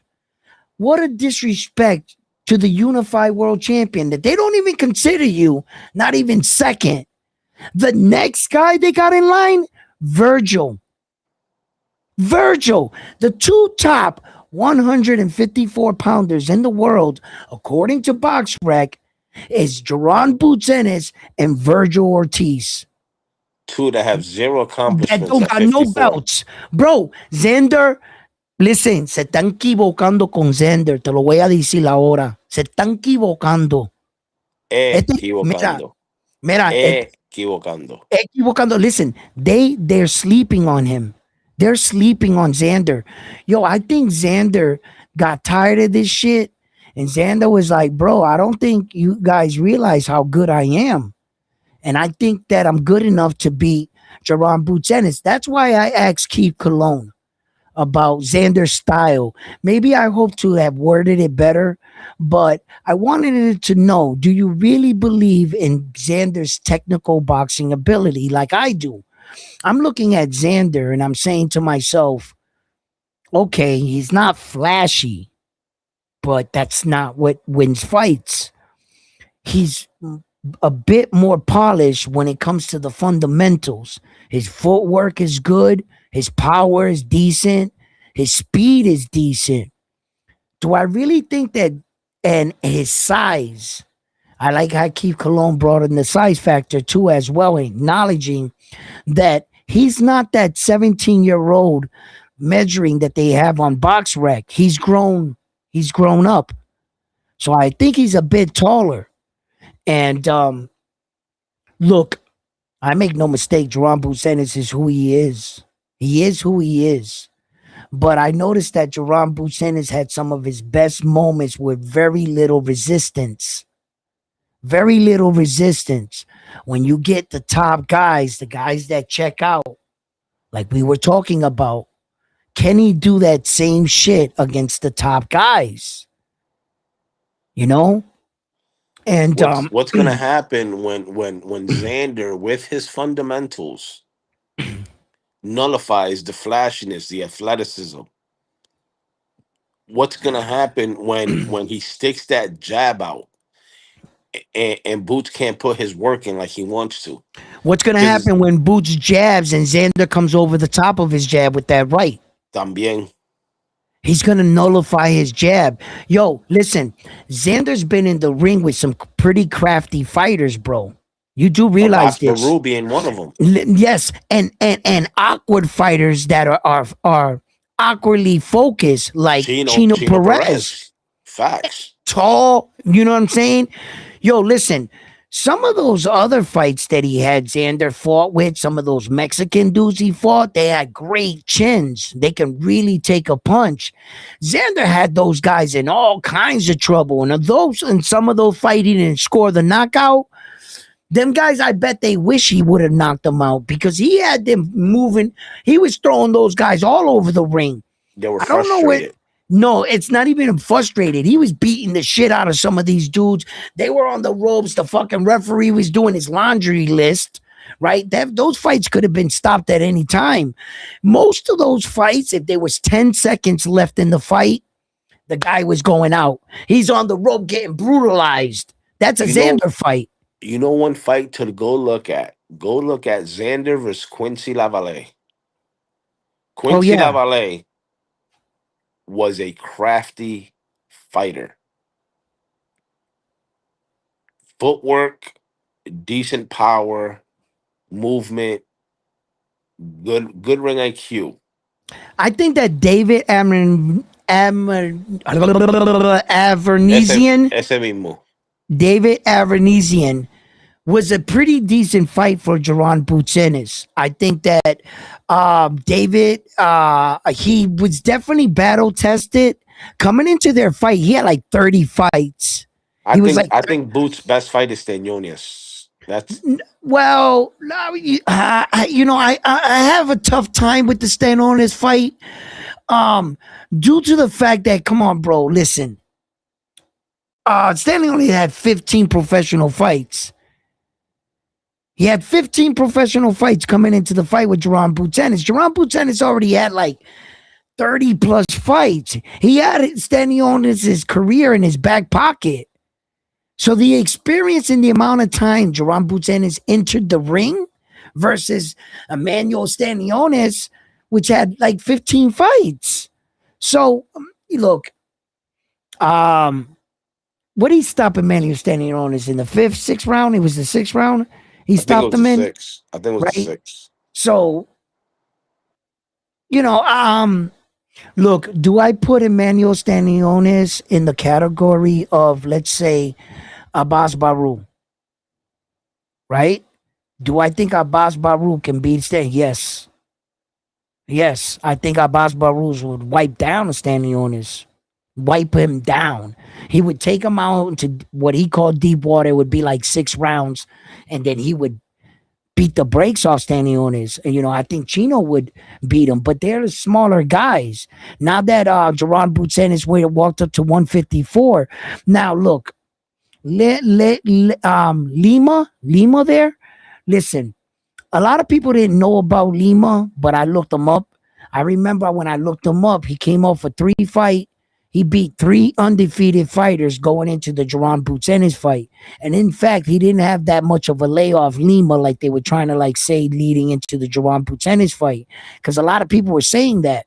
But when you go back and you check him out, Lima didn't have that much inactivity. And Jerron Buchenis starched him.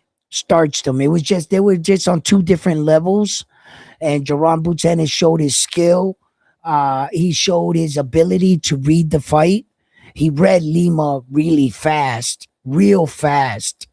And he caught him with some big shots. He switched from righty to orthodox in the fight.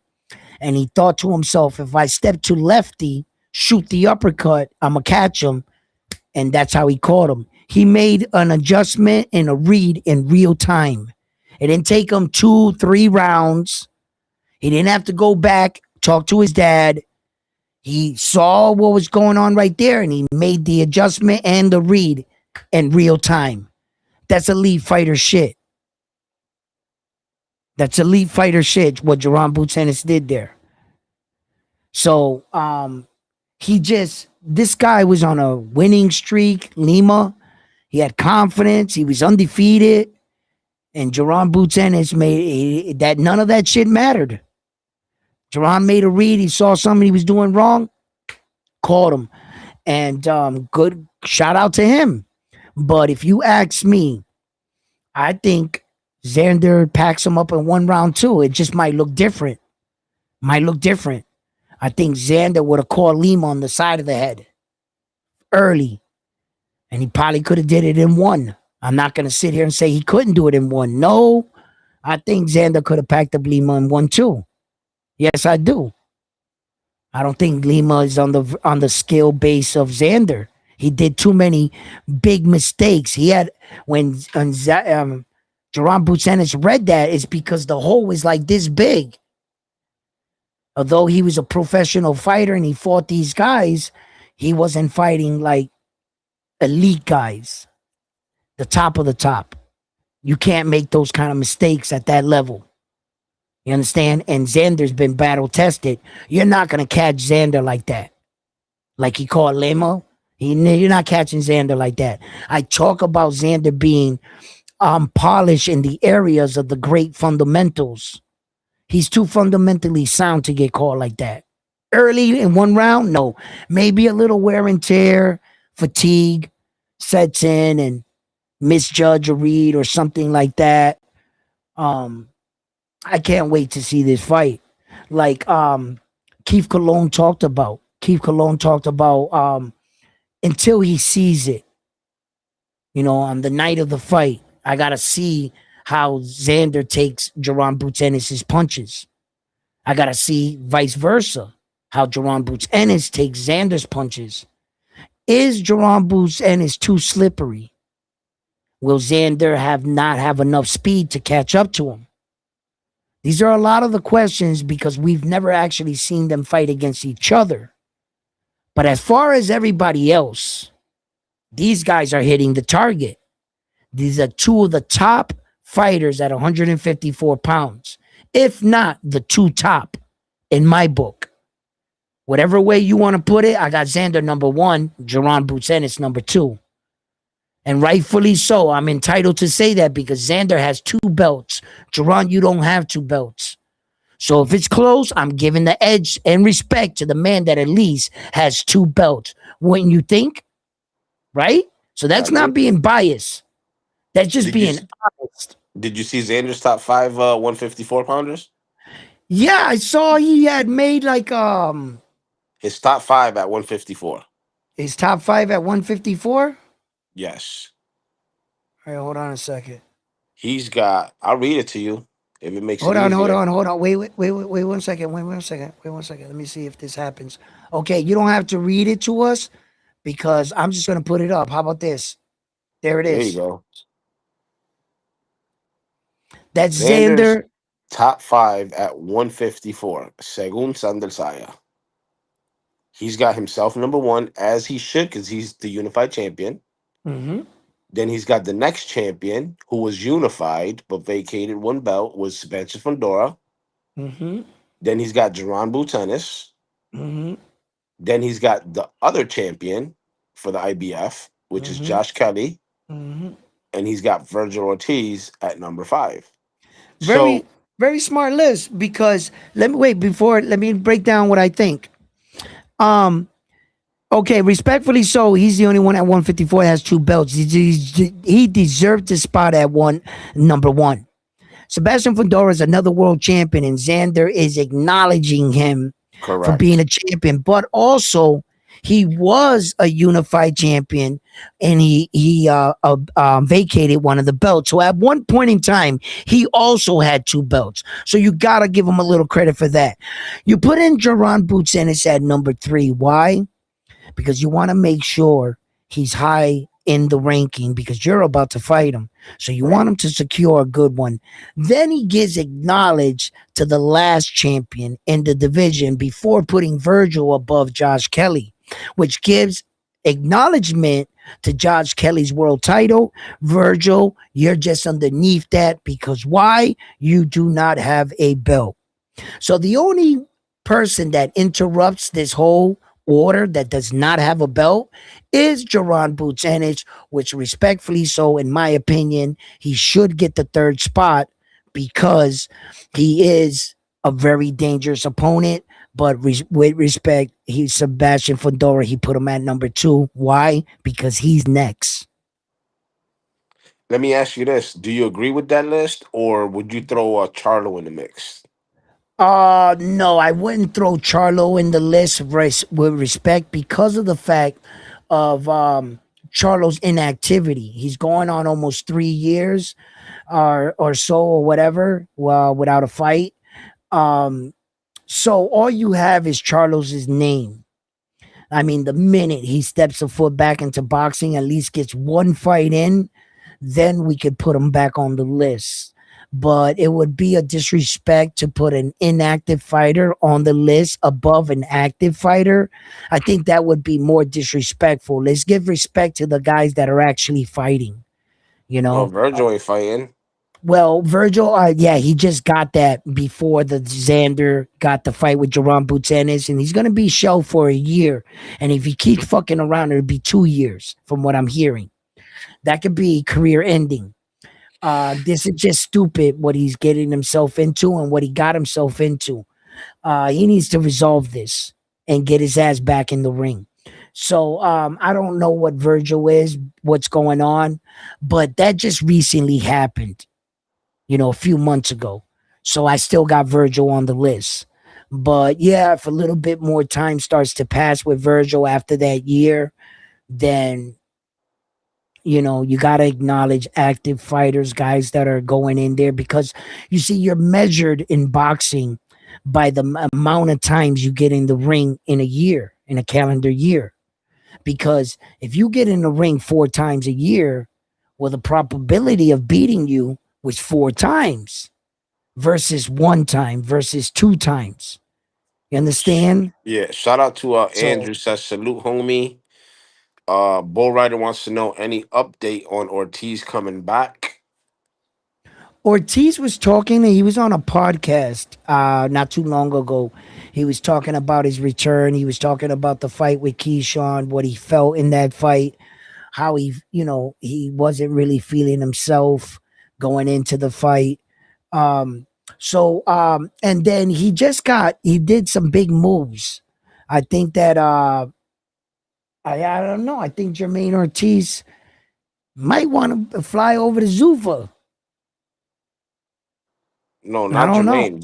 Virgil Ortiz. Yeah, but Jermaine Ortiz. I'm talking about Jermaine right now. I think Jermaine Ortiz is maybe he might want to think about jumping over to Zuffa. And as for Virgil, Virgil can't do shit until that Oscar contract is all out. It's up. See, like, okay, for instance, Vasily Lomachenko retired for the exact year to the date that his top rank contract expired. Funny story though. Why would he want to get away from top rank? They treated him good. I don't understand. Maybe Turkey Al wants Loma to fight for Zuffa, and Turkey Al is bringing Loma back. That's why I say wait. There's going to be some big announcements from Zuffa, and they really will be. And I think Loma's going to be one of them. I heard Jermaine Ortiz making some big moves, but I forgot what they were. In the sense of signing and some promoters also signing him for his next fights and stuff, Jermaine Ortiz. So I know that he's going to get back in the ring in the swing of things. Now, Virgil Ortiz, he's shelved. Virgil Ortiz, he's shelved. He can't do anything until that Oscar contract, until the date. He might as well did what Lomachenko did. Just retire until the day of the contract.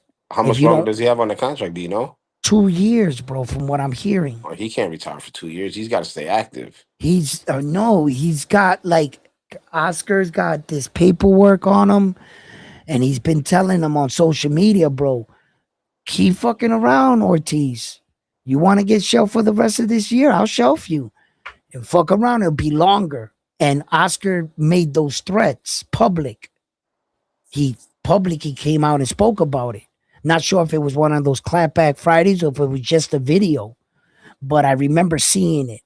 And him telling Virgil, yo, Virgil, it's not too late to fix this. Just come back, we'll fix this, I'll have you another fight.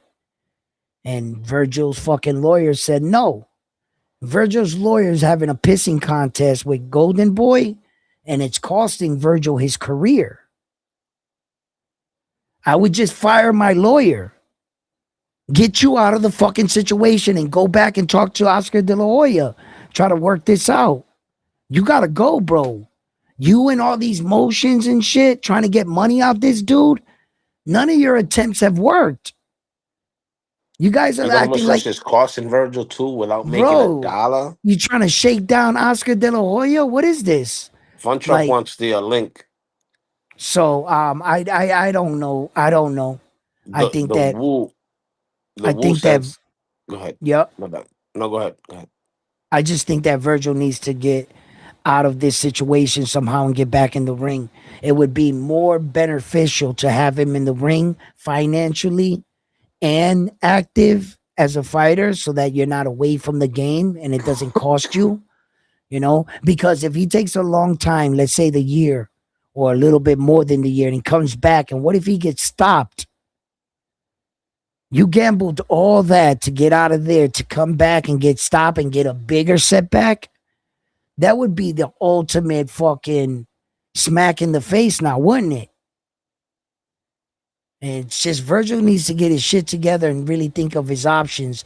And I think him being away from the sport is more detrimental, more detrimental than fucking um him not fighting, man. You got to stay up with the speed with your competition. You got to be in there in the ring. Your competition is not taking any days off. They keep getting clean fights. These fighters actually think they can take a year off, and in 4 months they'll be right back where they left. That's the biggest misconception in the world, brother. Let me tell you something. If you walk, right, you start right here, and you walk into the woods for 10 miles, right? How far do you think you got to walk back to get out of the woods? 5 miles? No. What up? You're gonna have to walk them 10. So it is what it is. What up, Fun Truck? What up, baby? How you doing? What's going on, fellas? What's going on? What's Just happening? just listening up. Virgil Ortiz is going to be benched for about what 2 more years. Shame on Virgil and the manager Rick, especially him. Fuck him. Yeah, He's the well, one. And I think that it's Oscar has like a personal vendetta against Rick, and because Rick is so full of himself, bro. He's done Mikey Garcia dirty. Um, and I think one other fighter that recently, Virgil Ortiz, fuck, I forget the name. remember Rick Meridian was the fighter that sued Golden Boy for Canelo. So I was in the room with Rick, because he's local. Yep. He's local here in California. He was wearing shades indoors in a room full of like 20 people, and I never really liked that about him. I thought that Yeah. he thought that he was hot shit. Yeah. Like I think it's a little strange, but that was my first impression of him in person. It was the Right. day that Sandor Martin fought Mikey Garcia in Fresno. Remember when Devin Haney and Teofimo they sized each other up? They had a face off. Right. That was that night when Mikey Garcia lost to Sandor Martin. Mm. How about that? Mm. Mm. How about that? That was like fucking 5 years ago. Man, we still haven't seen that fight get put on. Yeah, but now Virgil Ortiz's career is sidelined because of this pissing contest going between Virgil's lawyer and fucking Golden Boy. And it's not making his case look any better when we see that Jaron Boots Ennis and Xander Zayas is going into one of their biggest matchups. You understand? And Yeah, they're having the big fights. And now you got to sit at home watching the big fight, rather being a part of it, So, yep. It should have been Virgil. It should have been Virgil and Xander, Virgil and Boots. or Virgil and Boots, that's what it should have been. And he should be cashing in on this and proving to the world that he is that guy. Instead, he's going to be sidelined and he's out of the picture, Yeah. you know, How and fucked how fucked is it when like we hear, oh, it's 95% complete between Virgil and Boots. And we know for a fact that wasn't 95% complete. I mean, I hate we were when they being do that. lied to. I hate when they say, it's a done deal, and the fight's far from a done deal. Like, look at Right. this. Now it's gonna be 2 years before they fight each other. And Oscar came out and said that he's not gonna work with Rick. And if Virgil doesn't leave Rick, then you're gonna see him inactive. I just said that you need to fire him to get your career back. You know what I'm Yeah. saying? To get They to need to hire me, bro. I can fucking make a couple calls. say, Hey, Fun yo, Truck. Bobos wants to know: Are you Mexican? 100%. 100%. 100. There you go. 100%. Yo, and he even could have got that maybe that Josh Kelly smoke, but Shout he's out on to Santos sideline. Boxing in the building. He's sideline. Virgil, I don't know, man. I don't know, but tell me what's your opinion and share with us, Fun Truck. I know you think that Xander is good, but you think that Jaron Butenis might be a little bit too much for him. Yeah, 60-40. But the size of Xander might play a role. Like, uh, yeah, Boots is going to be fighting somebody finally his size or bigger, and Okay. Xander's going to be the Latino boxer, and Boots is going to be the black puncher. That's a rare fucking style matchup in boxing, bro. Can you Well, name me another one where the Latino is uh, the boxer? well, it was an older fight, but I did get to see Hector Camacho fight Sugar Ray Leonard. And Hector Camacho was the boxer. Yeah, Hector Camacho was a boxer, Okay, and but Sugar Ray Leonard was he's a boxer too, you know, though. He's a yeah, but he's boxer. a boxer puncher. He had a Okay. great punch. Sugar Ray was knocking people out. Um, but well, let me see. Well, or a good. Well, that would be Mexican now, wouldn't it? Because it was Julio Cesar Chavez versus Mildred Taylor was a great fight, and Mildred Taylor had the American slick style. He was outboxing Julio Cesar Chavez for 12 rounds, and Julio Cesar Chavez knocked him out in like with 4 seconds left in the Mhm. 12th round, and they called the fight. And Who Mildred called? Taylor, Who called? Richard Steele the, stops the the fight.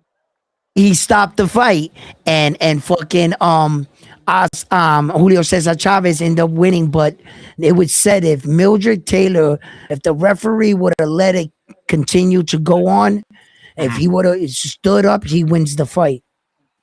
All right, are you ready? I'm about to cook.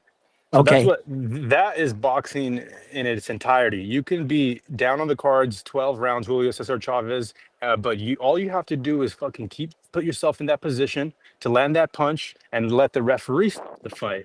And sometimes, like, and look at the trajectory of Meldrick Taylor's career after that fight and how it happened, and they rematched, and it just went downhill when it really should have been the other way around, right? He Right. should have been goaded for putting a clinic.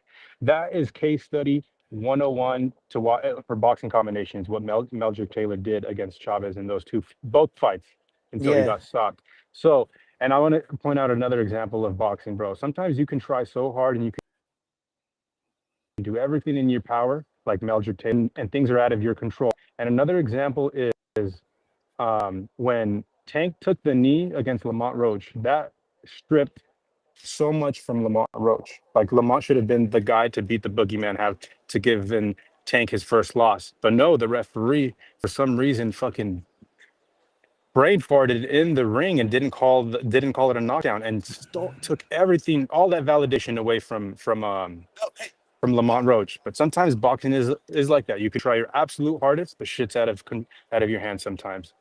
Well, just ask David Morrell.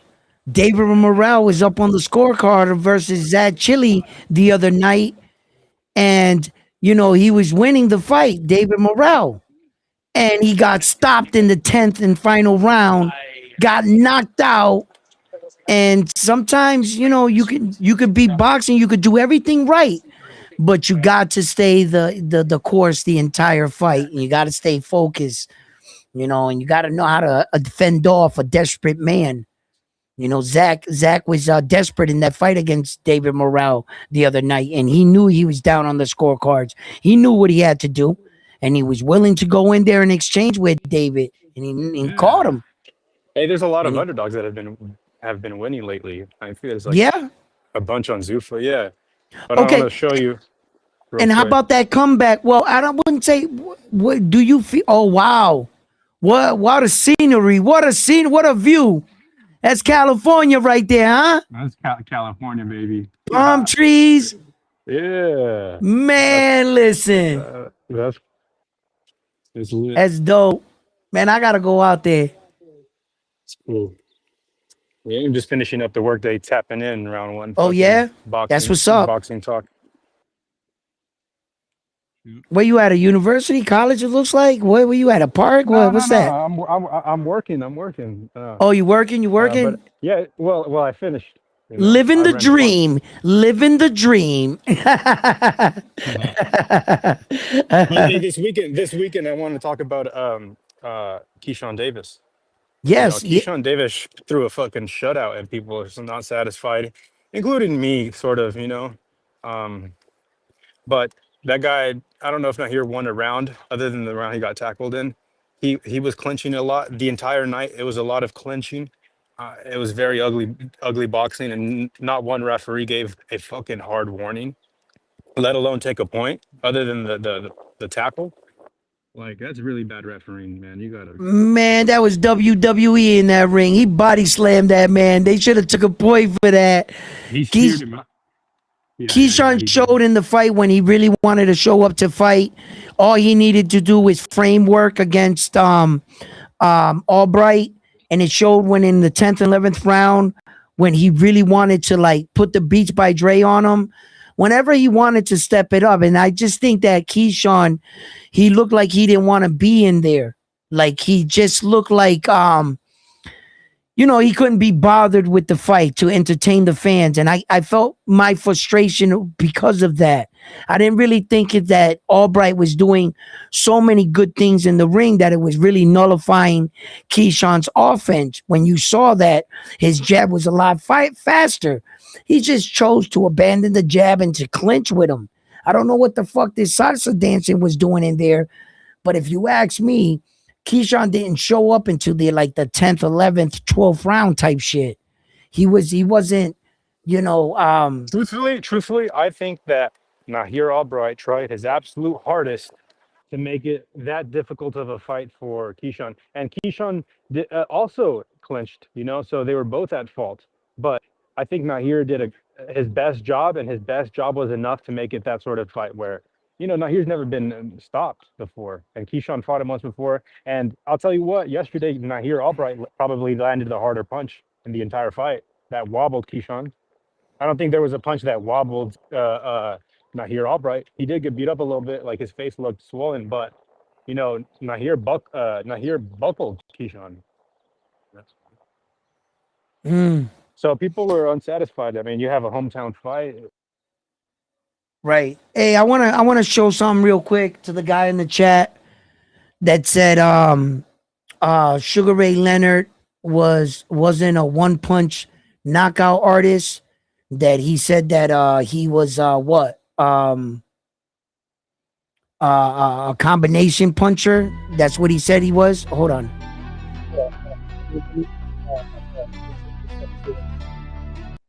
And I'm gonna go ahead and pull this up. I wanna see this. This is something I wanna see. All right, here we go. This is Sugar Ray Leonard. My man said that he didn't have one punch knockout power, right? Okay. Let's check out Sugar Ray Leonard. For educational purposes, we are checking out Sugar Ray Leonard highlights. Damn, come on, baby, play for me. Damn, that looks like a combination of punches, though. Let's check them out. Hold on, let me get Fun Truck back up here. Damn, I wish this shit would play like this. I want to see his. That Sugar was sweet, man. Man, that was.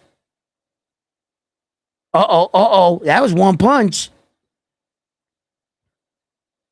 That's one punch right there. Slip. Oh, wait. I want to see this shit.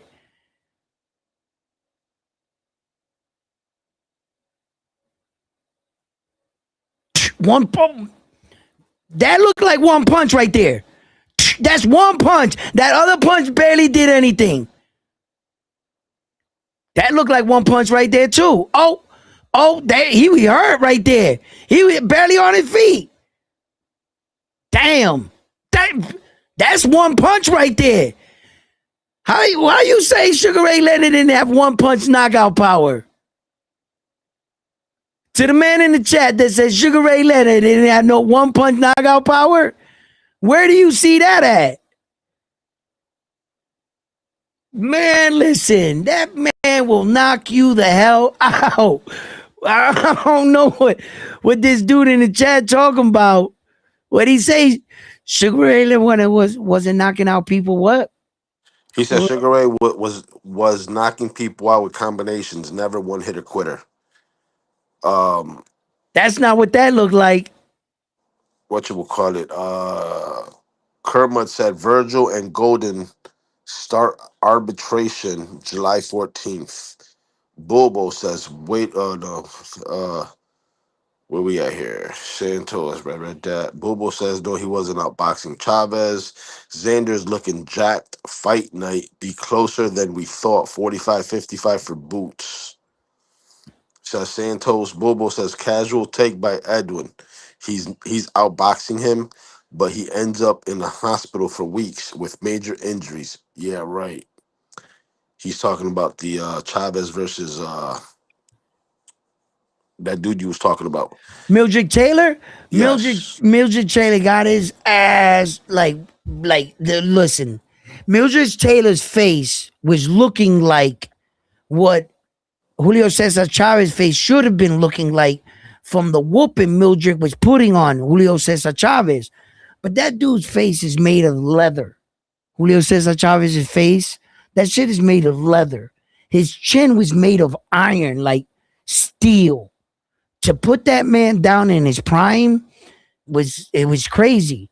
But Mildred Taylor outboxed Julio Cesar Chavez all 12 of them rounds, hands down. I don't think Julio Cesar Chavez, he made it won like 1 or 2 rounds. He started like breaking down Mildred. I remember the way I strike that, I take that back. He started breaking Mildred down too. Yeah, like 10. He was really beating on Mildred. But Chavez's punches seemed to have way more effect. Mildred Taylor's eyes were like this. He was rocked. That last round, man, he was really holding on by a thread. That shot that Julio Cesar Chavez hit him with, it literally looked like Julio Cesar Chavez was in the first round. His demeanor when he came out, the speed he still had, go back and watch that fight. It looks like Julio Cesar Chavez did not fight 12 rounds, but Mildred Taylor's body was showing the effects of the fight. He was fatigued. His face was showing he was in a fight. This fucking monster, this Mexican fucking monster, and fucking Julio Cesar Chavez, because that's what he was. That had to be frightening.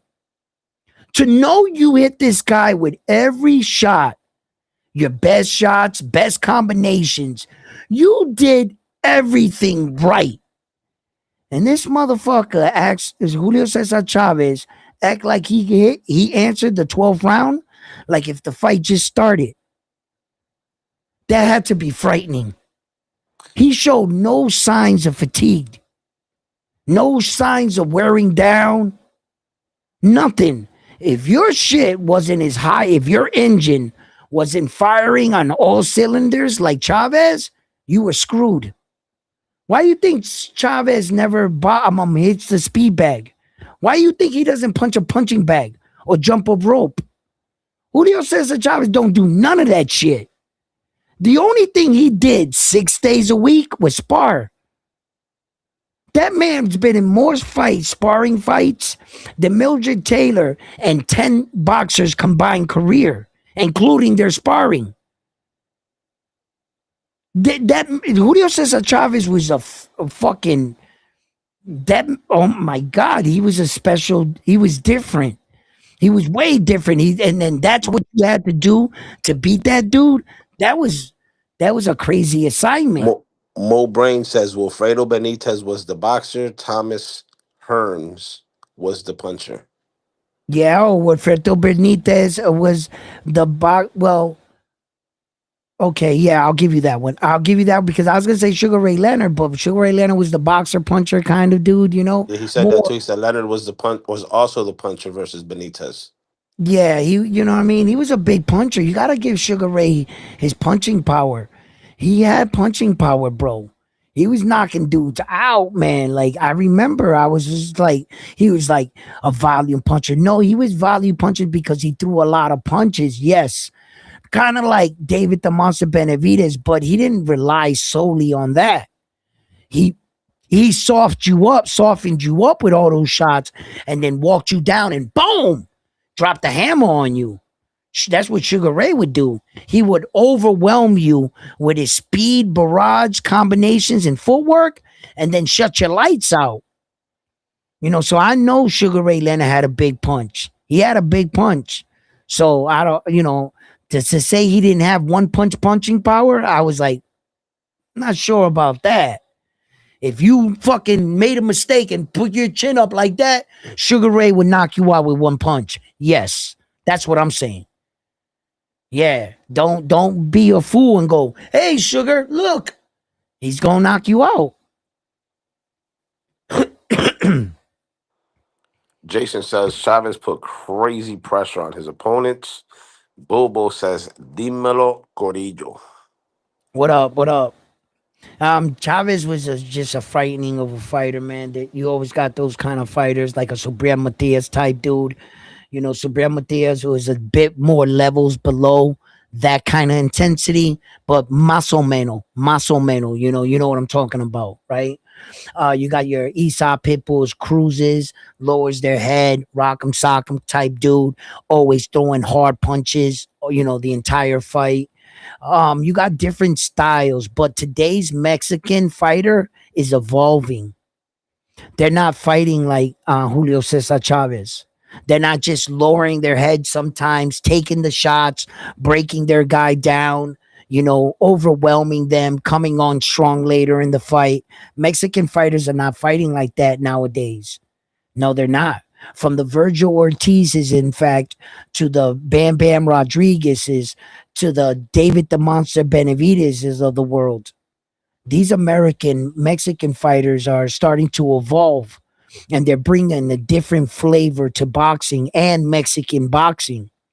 It's no more like the Mexicans are getting the stigma of going in there and being rock'em sock'em robots and just trying to, outlast their opponent or be the tougher man in the ring. You understand? I think today's Mexican fighter is using more style, more footwork. They're more educated in boxing. They're evading more. They're not choosing to stay in the pocket, which a lot of them can. A lot of them can, but and then you got one of Mexicans anomaly, I would say, in Sebastian Fundora. He is definitely a problem. When you're that big at that weight division, that's a problem.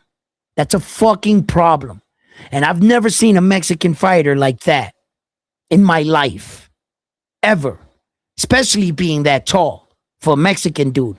Where they're not really known for their height. But these American Mexicans are changing the game.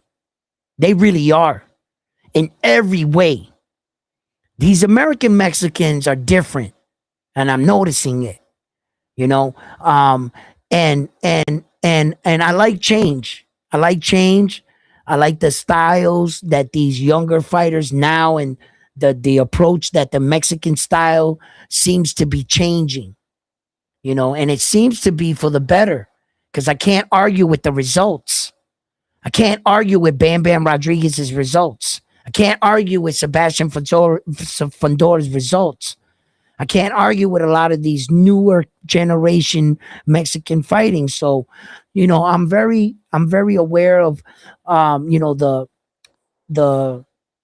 the way boxing is progressing, and the changes in boxing and styles. Where you're starting to see a lot of boxers take a lot of notice in that pendulum step that the Russians, the Ukraine, like Vasily Lomachenko, and how effective it is. You see Naoya Inoue that he's starting to do that. You see it. He has that bounce, that in and out, like this, Hey, that darting speaking movement. speaking of results, what do you think about the new WBC champ at 105? Wow, that was shocking. I learned about that. Listen, Melvin Jerusalem he lost. lost. his Um, WBC he lost title his WBC title. versus Q's It's the KUSE. second time they fought, right? Second time. The first one Melvin won by UD. Right. Fought him again and lost the WC belt. Okay. Now, one thing I gotta know. That was a mandatory, was it not? So that I don't know. I don't know if it was a mandatory, if it was a rematch clause that Because if you was shot the rematch claw, there it goes. There's no rematch claw over the rematch claw. correct. That's it. That's a done deal. So if you shot the rematch claw, or if you were the mandatory, there's no rematch claw for the WBC. You only get Well, one shot. if you look at the rankings, Fuse actually is ranked number 2 in the WBC. Joey Okay. Kanoi is ranked number 1. So I don't know how he was able to skip from. So if he's number 2, means he's not the mandatory. So I don't know how that fight made out. Now, boxing scene still hasn't updated. They still got Melvin Jerusalem Melvin as the Jerusalem as the champion. correct. Yeah. So it's gonna be Do you interesting, think we'll get the fight? Yes or no, frontline? Spit it out. dude. I Are hope we in a so. better place, yes or no, by him losing the belt or winning the belt? Do you think we're getting a shot? Because that's all I want to know. And you know that's what it is, frontline. I Are we hope gonna so. get our shot at that belt? Yes or no? Well, the good thing is that if we don't get the WBC, we're definitely getting the IBF. So either way, Goyaso is gonna unify. I mean, granted, Jesus Hado was a stay busy fight for him. Um, Taduran just fought 2. He won. Hopefully, this Kuz guy wants The to one that just unify. won the belt, you think he'll fight Yes, him? You think he'll fight Oscar Collazo? I'm hoping. That's I'm all I want to hoping. know. Are we are we closer by Melvin losing? Because apparently Melvin, we almost had the fight with and then Melvin pulled out of the fight, right? Well,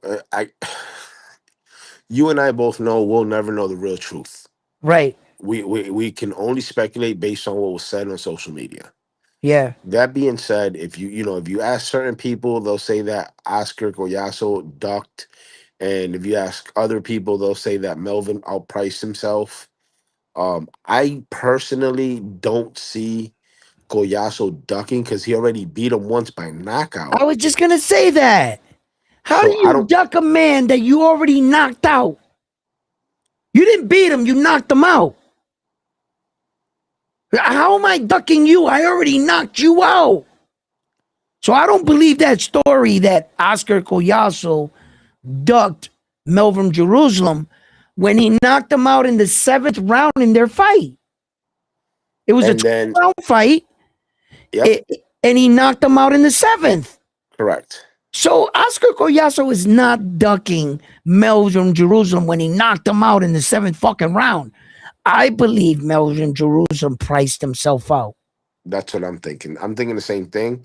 But again, we'll never have solid, Well, I'm unless it definitely not comes. going on the first theory. Not when bro, how are you going to say let's just say this front line. You fight a guy, you knock him out, and then and a couple fights later, they say you're ducking the guy you knocked out. Does that make Exactly. sense? It doesn't make sense at all. Okay, I'm not going with that story. If I actually knocked you out not too long ago, we had a 12-round fight. It's not like Hey, any more rounds would be added to the fight. It would be another 12-round scheduled fight. Mo Brains, you don't stir no shit up. What's he saying? What's he saying? Uh, What's Mo Brain saying? he said, "Damn, fun truck. They called your boy a stay busy fight." No, it was a stay busy for Goyaso, Oh, yeah. but for Hado, it was a title shot at 2 belts. That's right. That's So right. you know, Oscar took that fight. He didn't have to. He gave somebody a shot at 2 belts, Yep. 3 if you want to include the ring belt. Mm-hmm. But It was in actuality, the fight with Melvin Jerusalem didn't go through. So they weren't going to let an opportunity go by to not stay active. So Yeah, they took and that fight. shelf, right. And We shelf. call it a stay busy fight. It doesn't mean that, No, but Jesus Haro's trash, Bajado because it's came not. in there on the time that they gave him. Remember the time Yep. frame? Yep. He comes in there, and I think he actually did good. I think that the kid looked good. It's just that there's levels to this, and Oscar showed why he's a unified world champion. Yes, good experience for the young man Haro. Good experience for him. I'd like to Um, see Haro again. yes, I'd like to see him again because I know that with those skills, he just needs a little bit more. I think, had it been anybody else than other than Oscar Collazo and maybe some of the champions, I mean, this kid beats anybody else in that weight division. For He sure. beats anybody else. What I So do he want just to needs to ask, stick to it. He I might want to, be champion one day. I want to ask Fun Truck, with all sincerity, what was it that made him quit? Was it too much pressure? Was it the body shots? What was it that made him say It's them body shots, no bro. mas? It was apparent. Them body shots sucked the life out of that kid, Haro. Them body shots um played a toll, man. It really Yeah. did that. It was he was too much for the young man, but the young man had good movement, good placement of his punches.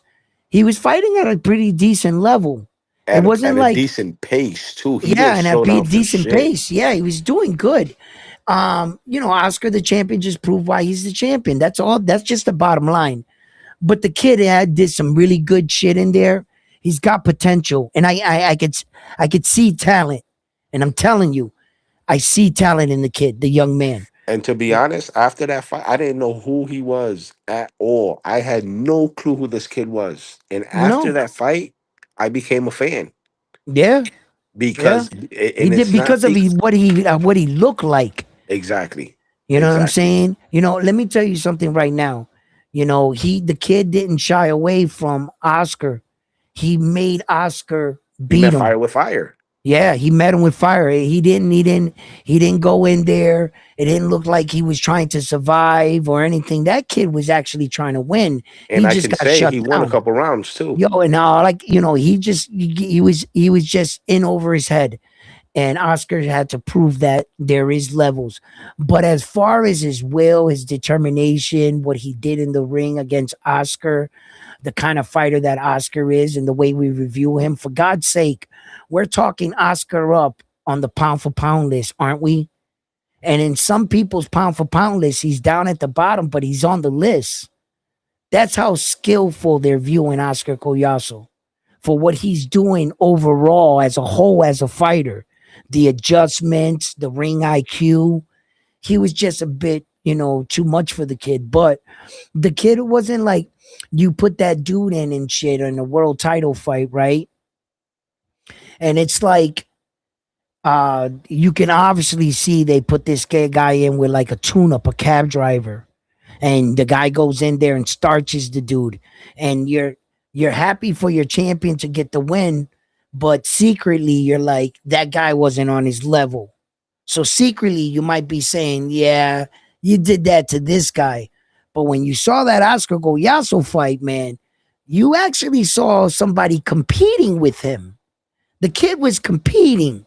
He was doing good. It's just Oscar drained him with them body shots. He was just relentless. Man, listen, Oscar's so smart. Hey, the He same way he knew. dropped Melvin Look, Jerusalem. check this out, right? Check this out, right? Let me show you. Let me speak on how good this kid was, right? Okay.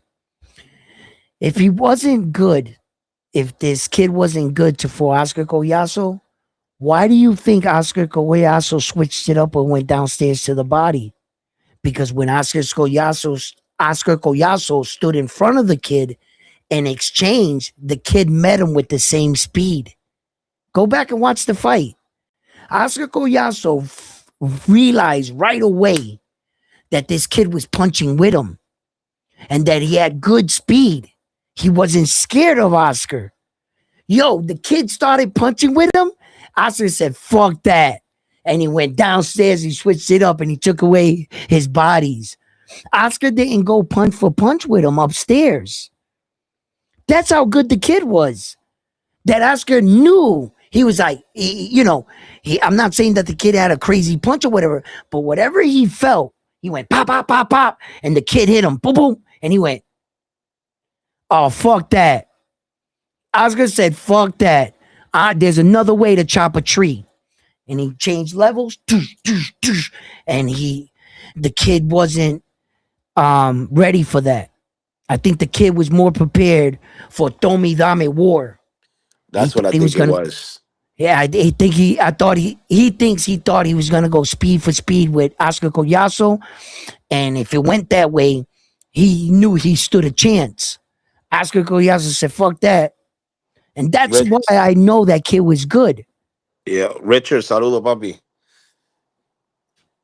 He says saludos, Edwin Frontline Campeones. Sacklebow says Mo Zest. Everyone thinks you gay. Like they going at it in there. Whatever. But listen, let's see what's next for Collazo. Yeah. Hopefully he can get another unification. Mhm. Okay, so there's another listen to this bullshit. What? Supposedly, Yep. Rene Santiago el Chulo, What about him? he's supposed to be fighting Ioka, who's only got 4 fights, and they're giving him a title shot already in Japan.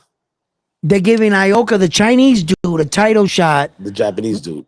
With Rene. You know why? Because the Japanese dudes are desperate. Rene Chulo Santiago is the Japanese Slayer.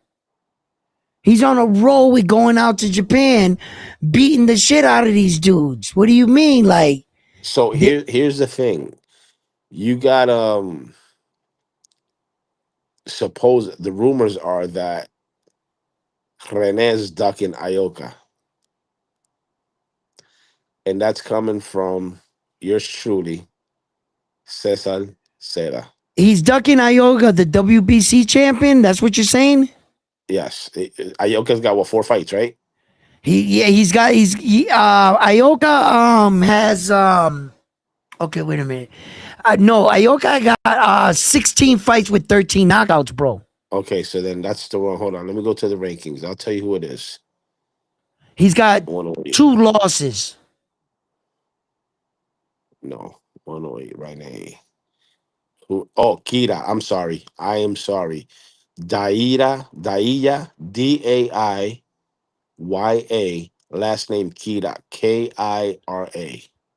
That's the guy that they're saying that's ducking, that No, Rene Chulo Santiago's ducking? yes. He's got 4 wins, no losses, and 3 of those 4 wins are by knockout. He's from Osaka, Japan. My bad. It's this guy right here. Who? Dayakira. And the reason why they're quote unquote claiming that he's ducking Kira is because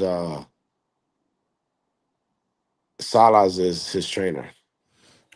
Well, yeah, okay. So what? I don't care. I don't care. But I think Japan's gonna throw everything they got at him because they want some get back.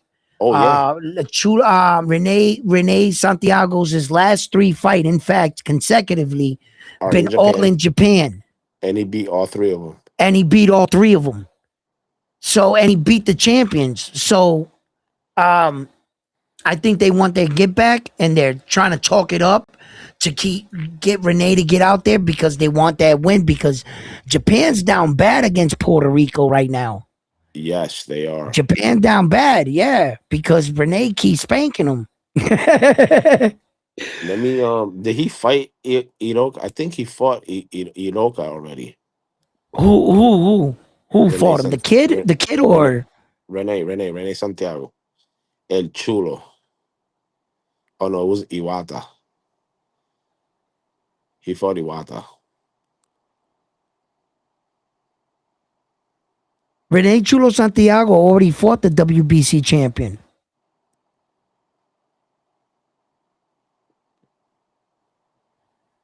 Who did he fight? He fought Iwata, and Yeah, that was for the Iwata dude. He's the WBC champion right now, right? okay. No, so Iwata. No, that's Ioka.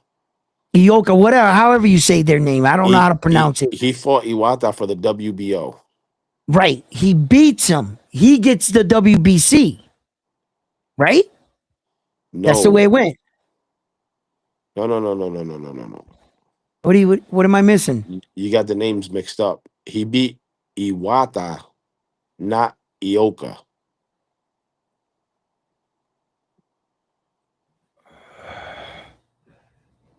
What the fuck? What are you? Okay, no, you're right. Iwata is the WBC champion. He beat him already. Yes, Yes. Yes, that's what I'm but saying. Iwata became champion after he lost Right. He had the to WBO. He loses it to Rene Chulo Santiago.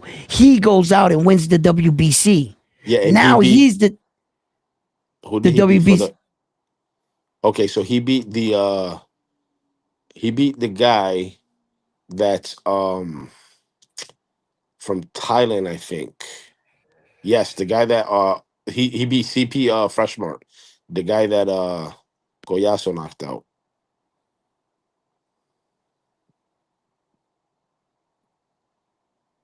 Oh,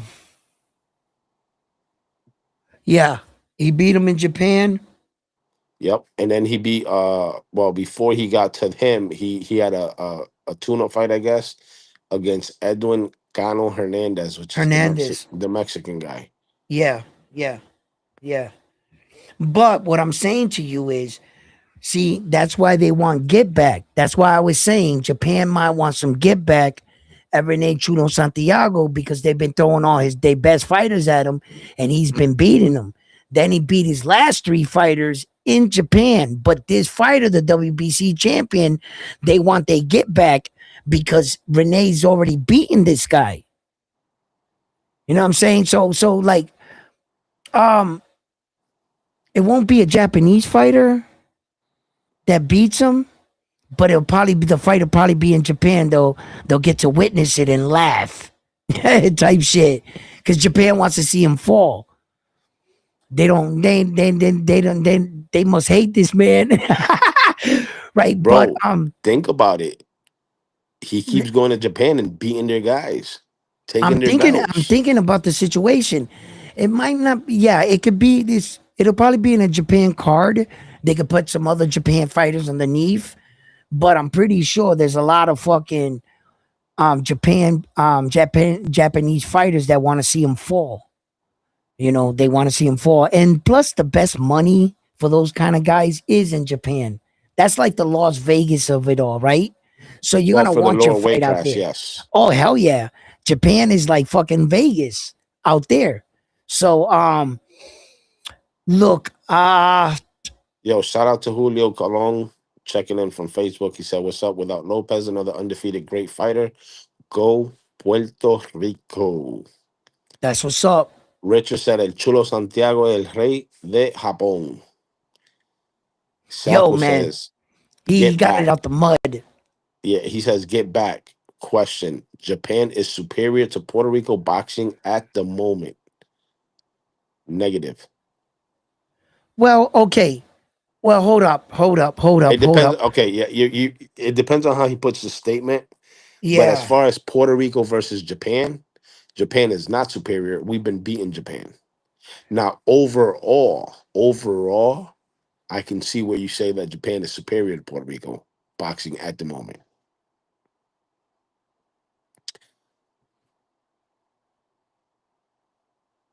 Edwin, you're on mute if you're talking. Okay. You guys are so astonished about going in Japan and winning when Mexicans have been doing it forever. No. Sackle, go look at the last fight that your boy was literally crying, crying on the referee's shoulder. And then after he cried on the shoulder, he went to his trainer and cried back to the corner. Hey, Mexico okay, as of right down now, bad. check this out. Wait. I'm sorry, I didn't mean to break you up for a line, but check this out. As of right now, I think Japan has about 6 champions. We got like 4 or 5. Like we're like slightly behind Japan as far as world champions. Yes, Japan has more world champions, but as far as big boy weight division, Japan doesn't have any champions above 126. Is it? What other 122. Chinese champion, I've been saying Chinese, Japanese champion that 122 is the highest. is the highest. We got champions at 154 unified. You guys got Japan got undisputed, yeah, which is way better. Yes, I'll give them that. But But it's only their one guy. highest champion right now is at 122 pounds. That's it.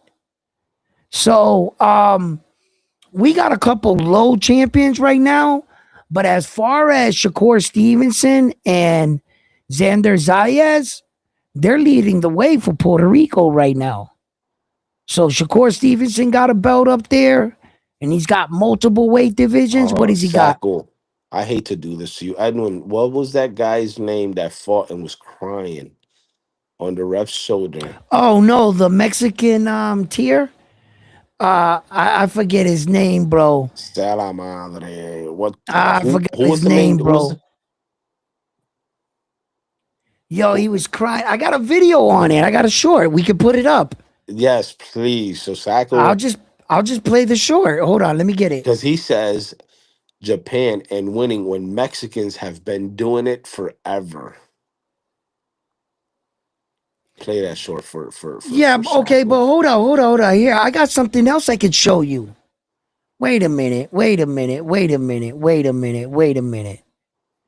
Here, how about did I take that shit down? Come on, Edwin. Are you serious right now? What card was that on? Do you remember? No, I don't remember what card, but I actually had a picture. Yes, El Joremi. That's him. What's El his real name? What's El his real name? Joremi. Hey, listen, hold up. I'm gonna go and I'm just gonna go to my channel and I'm gonna pull it up. But I also had a thing with all the belts in the countries. Yeah, Puerto Rico was in 5th place, the last place, but we weren't far behind, bro. We're doing our thing. We hold our weight in it. Here. Let's see if we got Joremi's here. Let's see if we can find this right now. And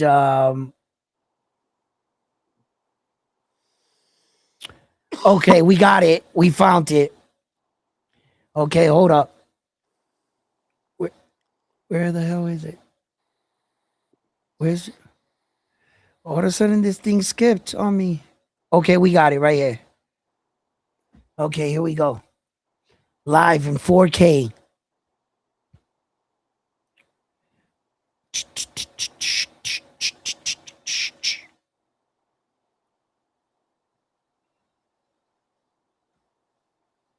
Wait.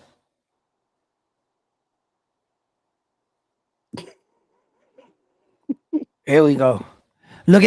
Do you see the tears? Do you see the shoulder? The shoulder is right here. The chin is placed on the shoulder. Do you see? You see the tears flowing from the face? Yo. Come on, man. Mexico down bad. Down bad. Hold up. On the referee's shoulder.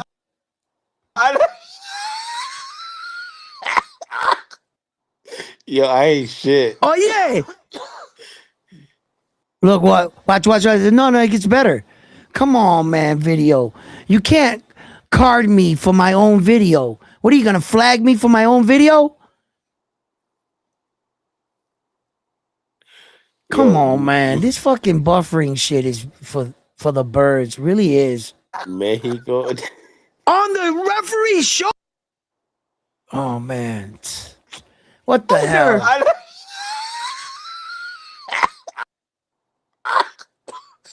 Oh yeah. Look, they Did carrying you him see by. that? Look at watch when they carry him by. No, that kills it. Oh God, Check hold it on, out. hold on, hold Watch when on. they carry him by. Watch. He's going by at the bottom of the screen. Watch. Check it out. Look at it. Yo, they drag. Yo, wait, look at. Look. The tears. The Oh tears are falling no. on it. Yeah. Yo, he was crying. He is Hold crying. up. Look. Look at him. Look at that face. Man. That's a shoulder to cry on. When you need a shoulder to cry on, there's a good referee. He gives you a shoulder. That is crazy. Yo, I started crying. You ain't shit for that. You ain't shit for that front line. Why you gotta Yeah, bring up old shit? I Why ain't you gotta bringing bring it up up. old shit? They're moving He on from that. Mexico is moving on from that. no, And you he's gotta bringing up come no and he. tear the band-aid off the scar. But see, You know what he's I'm bringing up saying? old shit now. He's bringing up old shit. He's saying it's not better than Josue Vargas and his brothers when Cepeda beat him. That one was classic. I would, but Josue Vargas didn't cry. It was his brothers, Yeah. This dude was in real tears, bro. right? Yo. Jose Vargas got knocked the fuck out. I'll give him that. But as far as crying, he didn't cry on the ref's shoulder, and then Yeah. got carried back to his corner by his trainer, crying on his shoulder. Mm-mm. Nah, it was none of that. His Nah, he brothers, on took the his other ass hand, whooping like a man. He didn't cry about it. There's a difference. his brothers, on the other hand, yeah, they were crying in the stands. I give you that. But the boxer, Yeah. No, that llorar y was bad. llorar. That was bad, bro. He talked all that shit. All that shit. Touched the belt on stage. Got in his face. Then got himself looking like an idiot when they pulled him back. When he acted like he was gonna fight, they pulled him like a little bitch. He fucking flew back like that. Remember that? Let me tell you something. Then he got, Josue Vargas, he bit off more than he can chew. bro, he Because got, at that time, Cepeda was on his prime. yeah. Yo, Mo Brain says Mexico's gonna take another L when Bam flies home from Japan empty-handed. Wow. Low blow. Sackle, what you got to say about that? He says sometimes people need to cry, just like you did when you said your da- your Uh daughter oh. supposedly died in your crocodile tears. I don't know what that's supposed to mean. What? Sometimes people need to cry, like you did when you said your daughter supposedly died with your crocodile tears. I don't know what When that. I said that my daughter supposedly died with my crocodile tears, is this guy okay? I know he ain't talking about your daughter, Are you talking about my daughter that passed away? My because that's a 27-year low blow, Saku. my daughter was 27 years old. She passed away from her asthma in her house. Is that what you're talking about? Because if he is, get him out of here. I don't know who he's talking to, so I'm gonna give him a second to clarify. Because if he's talking about my real daughter that passed away, that I have in my urn right here, yeah, you can get off my channel. You don't have to come back here. If you just took a shot at me with my daughter like that, and I'm being cool right now about it. I'll give him a second to explain. If not, yeah, he out of here.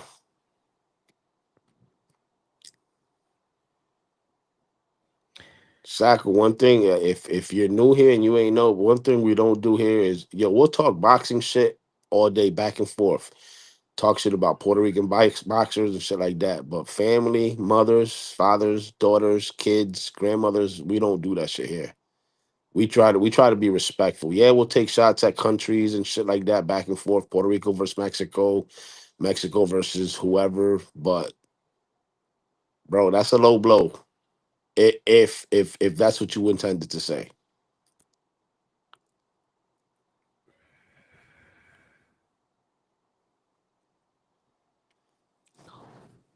while he types and talks or whatever, let's keep it pushing.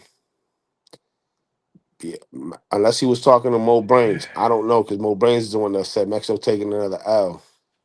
But no, because he's saying sometimes people need to cry. I don't know. Hmm. I'll let him explain himself. Yeah, nah. He's Nah, gone. All right, keep it going. that's it. So let's see.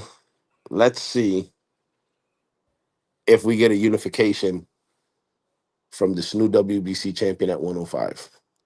Let's Um, see. I want to know if boxing's in a better place. I wanted to know if we're further away from achieving that goal of having a Puerto Rican fighter get 3 belts.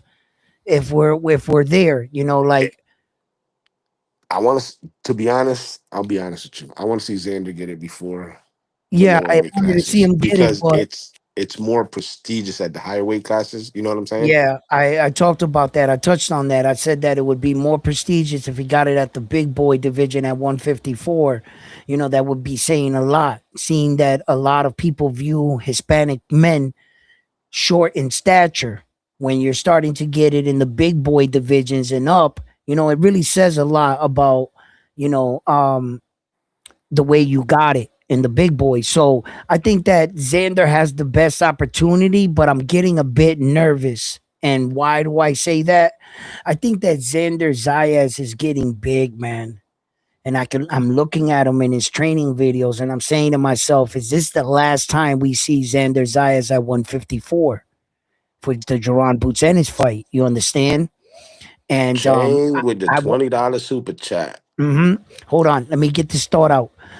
And so I was wondering if, in fact, this would be Xander's last fight at 154. I thought, just hopefully he would stick around to try to get either Sebastian Fedora in the ring or Josh Kelly if Josh Kelly remains champion by this time, this period in time. Um, so, yes, I would love Xander to get it. My question is, how much longer can he make this wait? And would he be sacrificing a lot just to stay here, in this weight division? You understand? So, yeah, yeah, yeah. And what's up, Chang? How you doing, brother? Chang said, "Yo, Salute. boys, Loma is back. Man, cry is not a sign of weakness.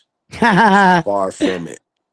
it's Mo not says, it's not a cry a sign of weakness, right? But the little rivalry and shit talking we have here at Round One Sports Talk between us Latin dudes, it's all in fun humor. In actuality, our opinions, all these guys that go in the ring are warriors. They're all warriors. And fighters cry for different reasons. If we're being serious, me and Frontline are just trolling here. You guys know this, right?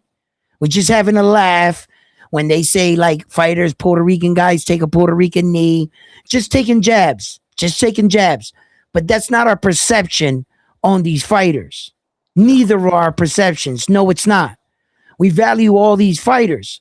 And, I don't know if some of these guys just got to this channel or it's new here, but we take certain jabs at each other just to troll, just to laugh and stuff, and to boost the fights up between us. Because here at Round One Sports Talk, we're men, ain't we? And we have the freedom of speech, right? And you have the freedom of your jokes, your one-liners, etc., right? But I hope you value these fighters. That young man went in there, he cried because he tasted defeat. I seen Rolly cry in victory. I saw Rolly crying after the fight when he beat Ryan Garcia. And those were tears of joy. So, no, I'm not here to argue the fact it takes a big man to cry, but it takes an even bigger man to laugh at that man crying. Taking shots, baby. Taking shots. Mo Brain says Colazo is already a ready-made product. If Zayas wins, that's a high-profile star-making performance.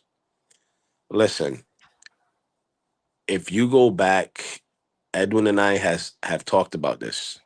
We've always said it. Xander's toughest fight at 54 is Jerome Tennis. Yeah, We've it always is. said it. It is. We've always said it. I personally has said that if he was to get in the ring with Bakram, if he was to get in the ring with Fundora, if he was to get in the ring with Ortiz, I think, me personally, this is not Edwin talking, this is me. Zayas beats all of them.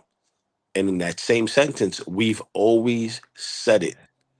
Boots is Xander's toughest fight. But here's the caveat to that. After studying Boots' resume, in reality, in reality, I think now, after looking at Boots' resume, I think Fundora would actually be Xander's toughest fight, not Boots. Okay. Okay. I see. I see. Okay. I think I've always said this. I've actually always said it. I said that Fundora is a problem for any fighter, bro. I don't care who it is. I told you guys when we were witnessing that fight against one time Keith Thurman, I told the boxing public, I told you guys, I said, yo, Keith Thurman is going to experience thing in this ring on that night that he's never experienced. And I knew he was. I knew that Keith Thurman, I don't give a fuck what these guys were saying. What sparring partners were you bringing in that were 6'6" that can box? And if you found a guy that big that can imitate Sebastian Fundora, fuck training with him, sign him. Sign him. Because that anomaly right there is rare. And the distance management. Keith Thurman actually thought that Sebastian Fundora was going to wilter under Keith Thurman's name. That the one time Keith Thurman name was going to be too much for Sebastian Fundora. What did Keith Thurman say at the post conference, the fight conference? What did he say up there? Sebastian Fundora, you got knocked out. I ain't never been knocked out.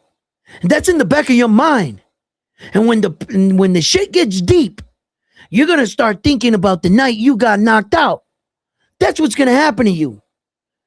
Well, that didn't look like that, did it? It didn't look like Sebastian Fundora had any problems on whooping that man's ass. And he could not find his entry. Keith Thurman could not find an entrance. This man got an 80-inch arm reach. That's a wingspan of almost 7 feet tall. Sebastian Fundora, 7 feet tall wingspan? Are you fucking with me right now? If he learns how to stay behind his jab, it's a wrap. He's got so much attributes on the next fighter. It's ridiculous. He is truly Sebastian Fundora. He's a cheat code. He's your real cheat code in real life.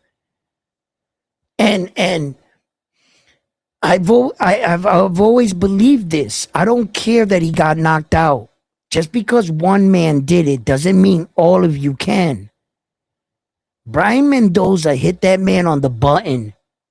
And he caught him in an angle. And he also caught Sebastian Fundora at a weird time in his career. If I remember correctly, Sebastian Fundora never used his jab in boxing. He always got in on the inside of the guy and fought like a little guy. He gave away all his height, his reach, everything. And he always was rock'em sock'em on the inside.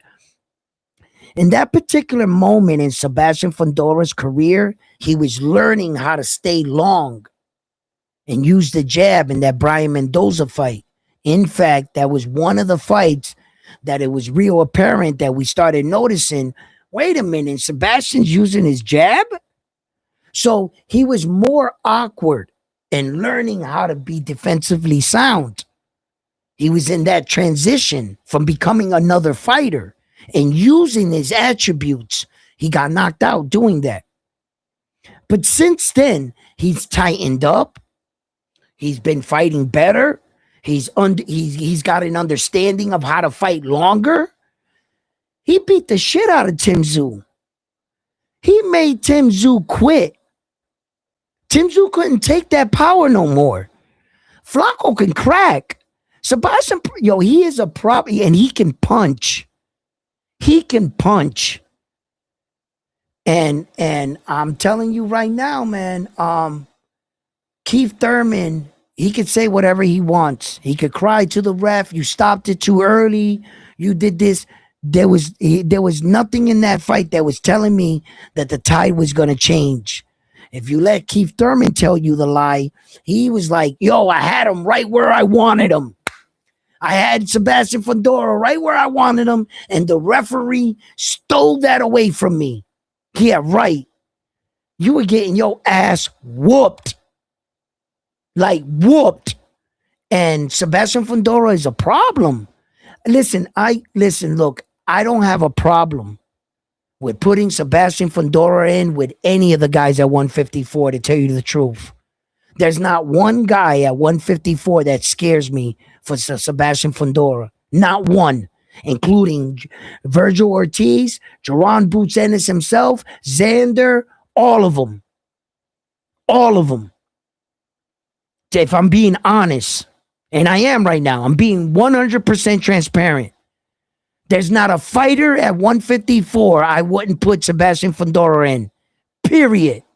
There's not one fighter there that scares me and says, you know what? I think he'll be no. They'll have every one of them would have to prove it before I stamped it. In fact, he's just a problem. I don't think they're giving him the kind of respect he deserves. Oh, he got knocked out. Yeah, he did. But that's just you're not gonna convince me everybody's that just better than Brandon. If that was the case, Tim Tszyu should have knocked him out. Because Tim Tszyu beat the shit out of Brandon Mendoza. And what happened to Tim Tszyu? So it doesn't work that way, bro. Fighting does not work that way.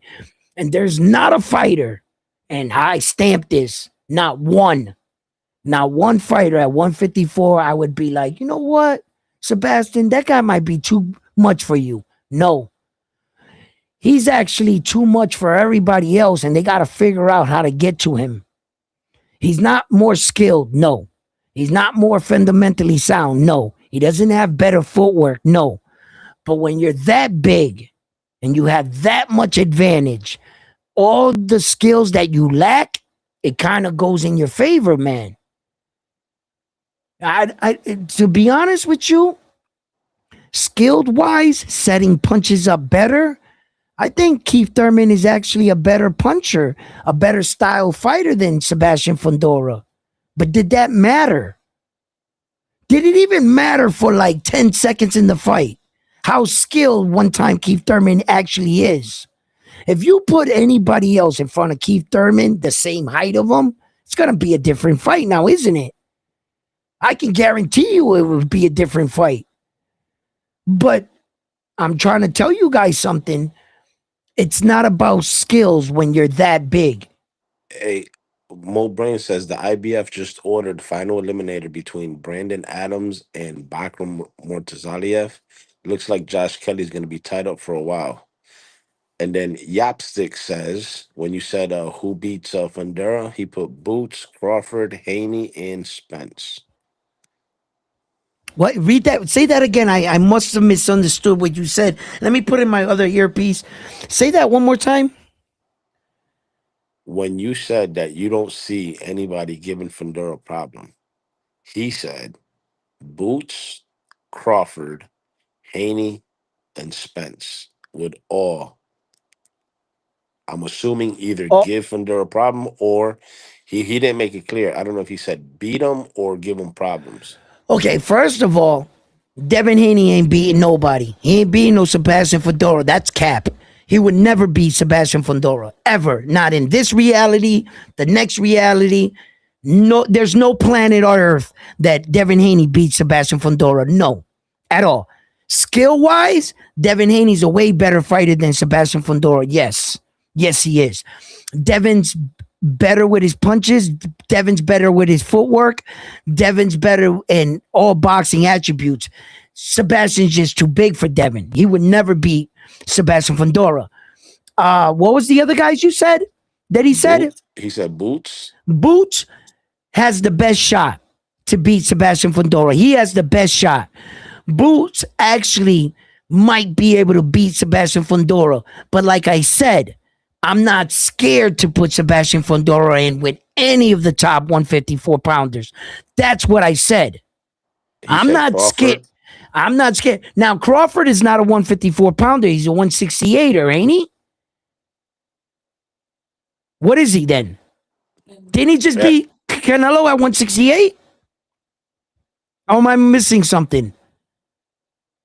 So anyway, Crawford is the only man in that list that Sebastian's fucked. Sebastian Fundora will be fucked fighting Crawford. Crawford's too smart. He's too strong. He's just big enough. Crawford's he's just on a different level though as it comes to elite fighters. It's hard to talk about Crawford and put him in the same category with like Jaron Boots Ennis and Devin Haney. You know, you can be confused because Devin Haney's a remarkable talent. But Devin Haney can't beat Sebastian Fundora. Hell no. Hell no. In what world do you think that's going to happen? And Sebastian Fundora would beat the shit out of Devin Haney. And then the last one is Spence. Spence will get destroyed against Sebastian Fundora now. You give me Spence when he fought Kell Brook. Give me Spence, an active Spence.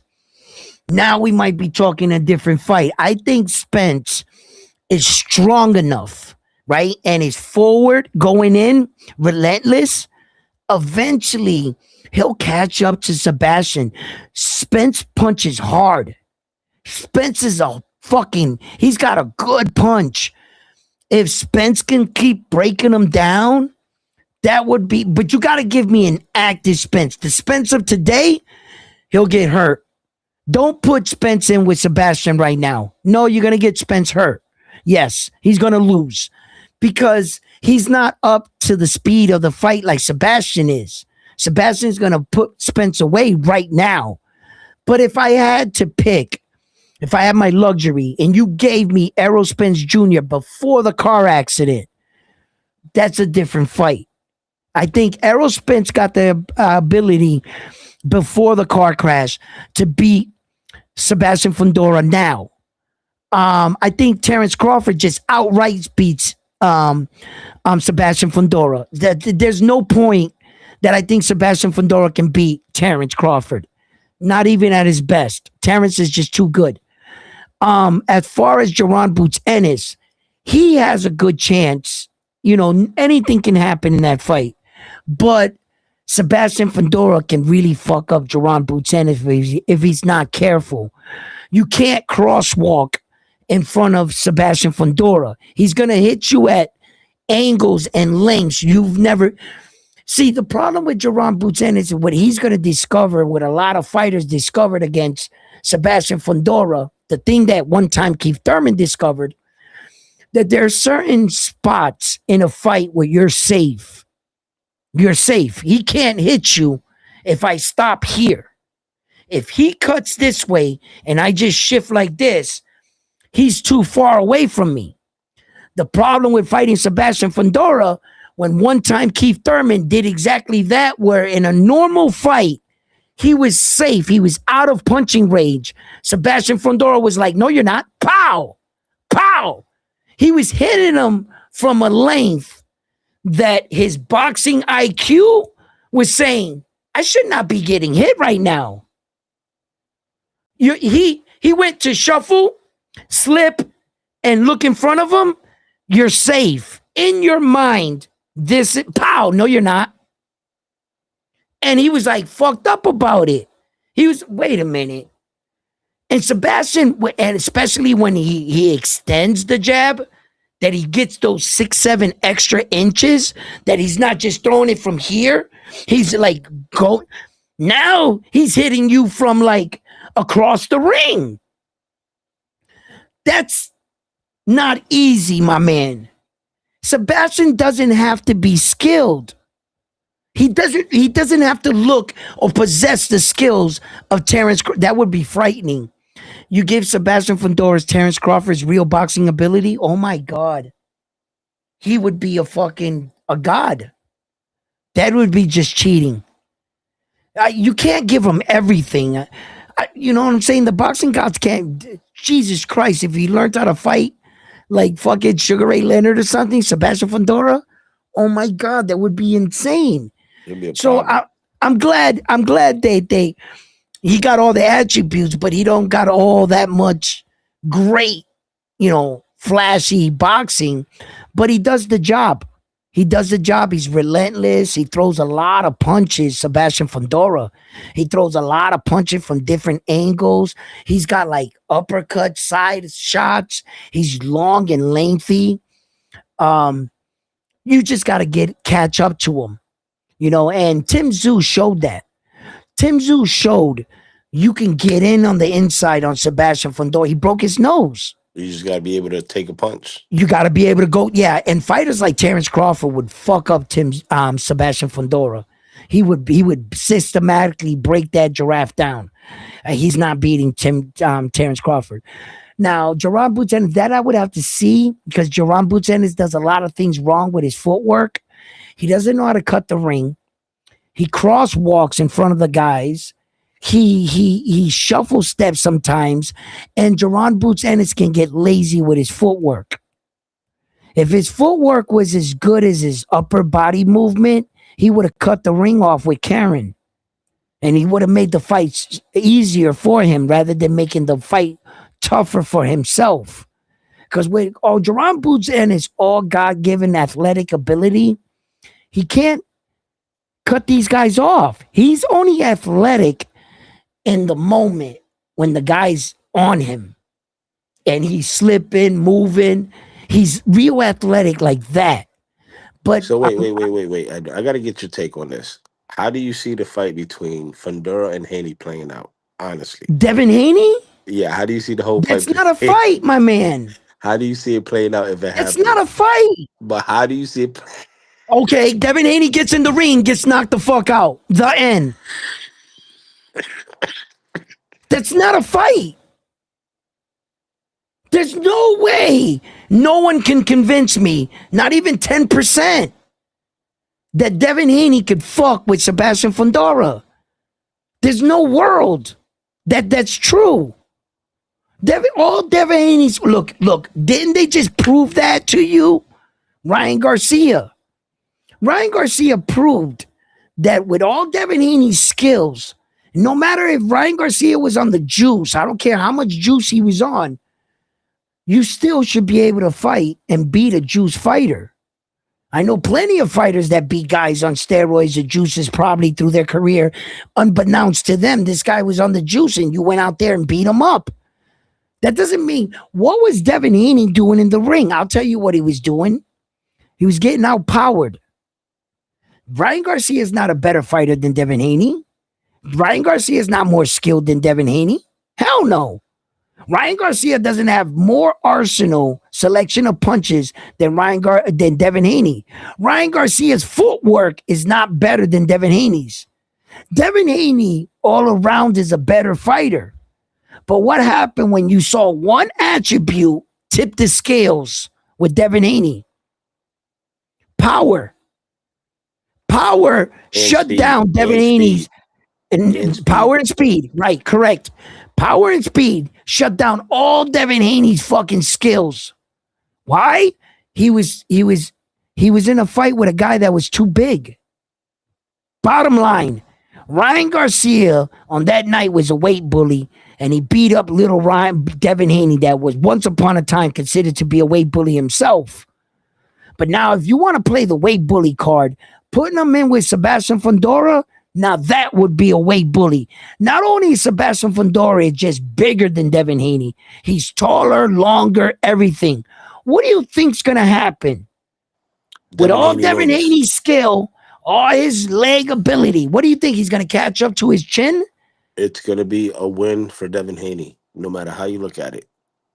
Devin Haney's going to need a step ladder, and he's going to need somebody to get in the ring and hold You know why I Sebastian say that? Fundora's hands. Because if Fundora wins, Bill Haney's going to work his magic and get that loss reversed. Hey, So shut the it's hell up. He can't beat Sebastian Fundora in no sense of the word. Devin Haney he's not. I would never recommend that fight. I would never suggest that fight.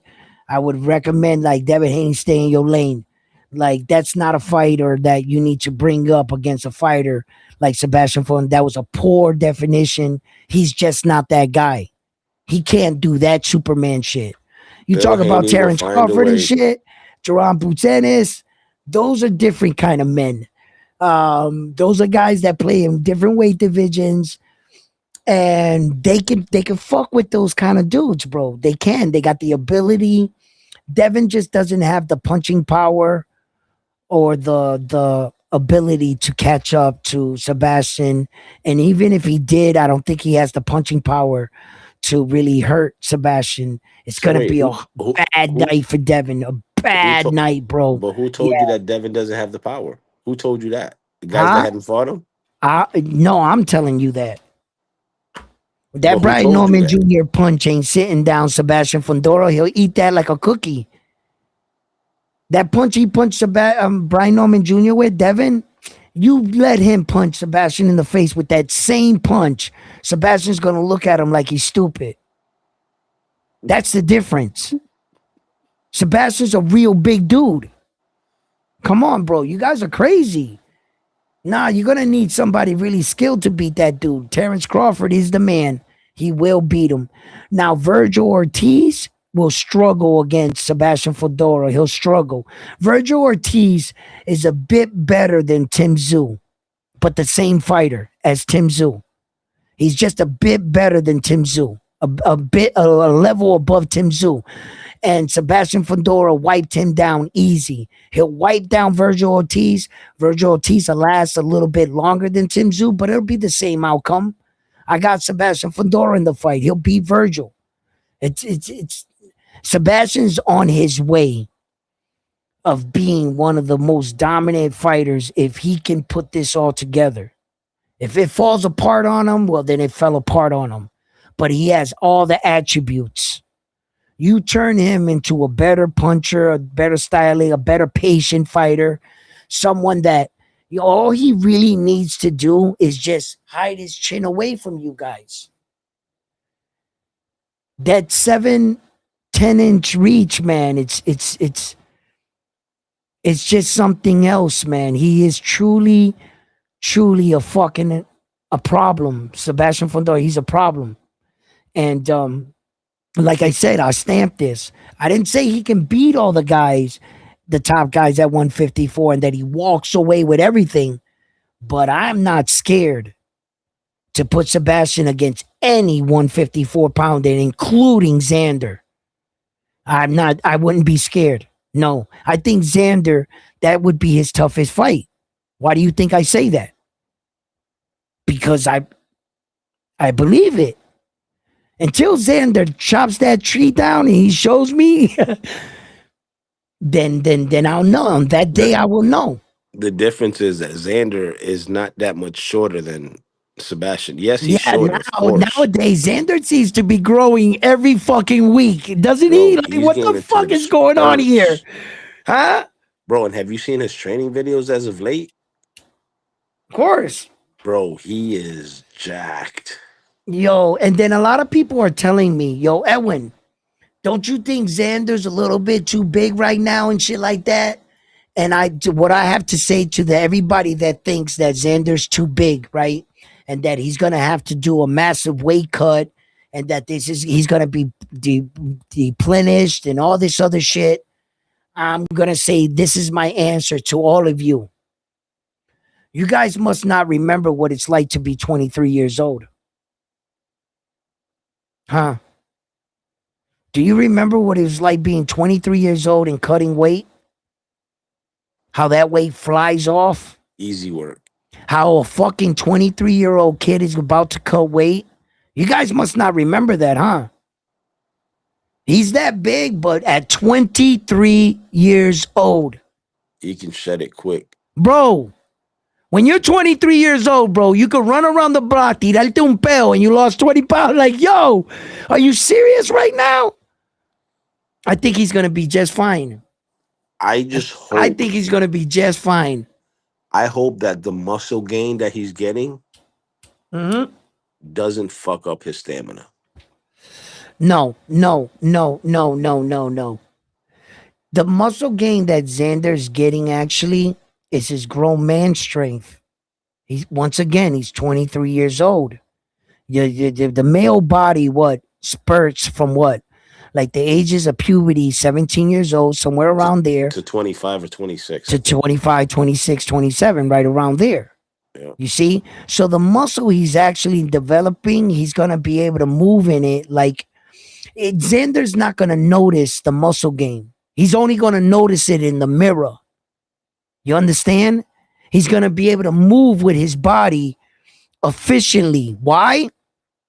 Because he's a fine-tuned machine that never takes breaks.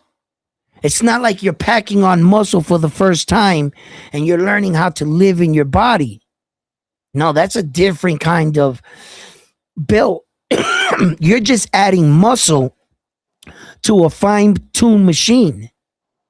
That's it. Hey, breaking. Jake Paul bans Clarissa Shields from all MVP whatever. Events, all their events. Any MVP events, Clarissa Shields is banned from MVP events. for smacking Alicia Bumgarner? Yep. Because that was a Netflix card. Because Jake Paul is bringing Oh yeah, well Jake Paul, the boxing. women, yeah, that's Alicia Bumgarner is one of his fighters. Okay. And if you know, no, not only that, but if you notice, Jake Paul, he tries to keep all the women to be cordial. And What you mean cordial? Like not disrespecting each other. Wait, I draw the line right there. Stop. If you're gonna try to play me the violin, Jake Paul, and this is Jake Paul, I'm talking to him. If you're gonna play me the violin about girls being cordial or respectable towards another in a violent sport where the sport you're selling, the women are actually expected to punch each other in the face. Number one. Number two, don't try to pass this out to me like Clarissa Shields just did the most disrespectful thing we've ever seen in boxing. Don't try to pass it out like that. Like we've never, how dare Clarissa Shields smack Alicia Bumgarner? I saw Mike Tyson bite off a man's ear and spit it out in the middle of the ring. I seen fighters smack each other in the face, spit each other in the face on a podium. And I seen Keyshawn Davis and them fight in a locker room while his baby was in the hallway. You're going to try to feed me this like this was the most disrespectful thing you've ever seen in boxing, and that you're going to try to dress these ladies up. You want to know something? In actuality, I think it spiced things up. Smack her. Smack the shit out of her. I bet you guys got a whole bunch of fans after that. Either way, though I don't think the fight would ever occur, Clarissa Shields just too big for Alicia Bumgarner, right? But when Sabrina Matias smacked the shit out of Teofimo Lopez, the entire world applauded him. Why? Because he was smacking the shit out of motherfucking racist ass mouth Teofimo Lopez at the time.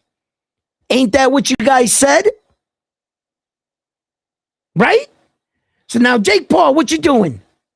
You're going to ban Clarissa Shields from what? These women things? Because Clarissa Shields is not playing nice with all the other girls, and they can't get her to sign to MVP. So they're gonna try to blackball out her, put a stigma on her, like she's ghetto.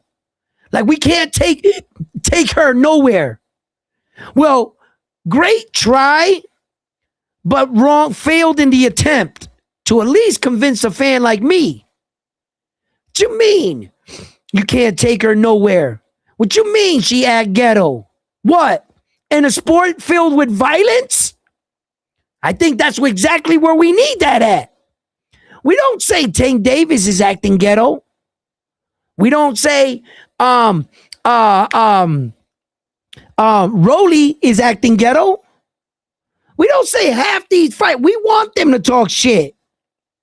And it's just because Clarissa Shield has not crossed the line and signed with the rest of the female boxers that since Clarissa is doing, I can't say all the moves she's done were tasteful to women's sport.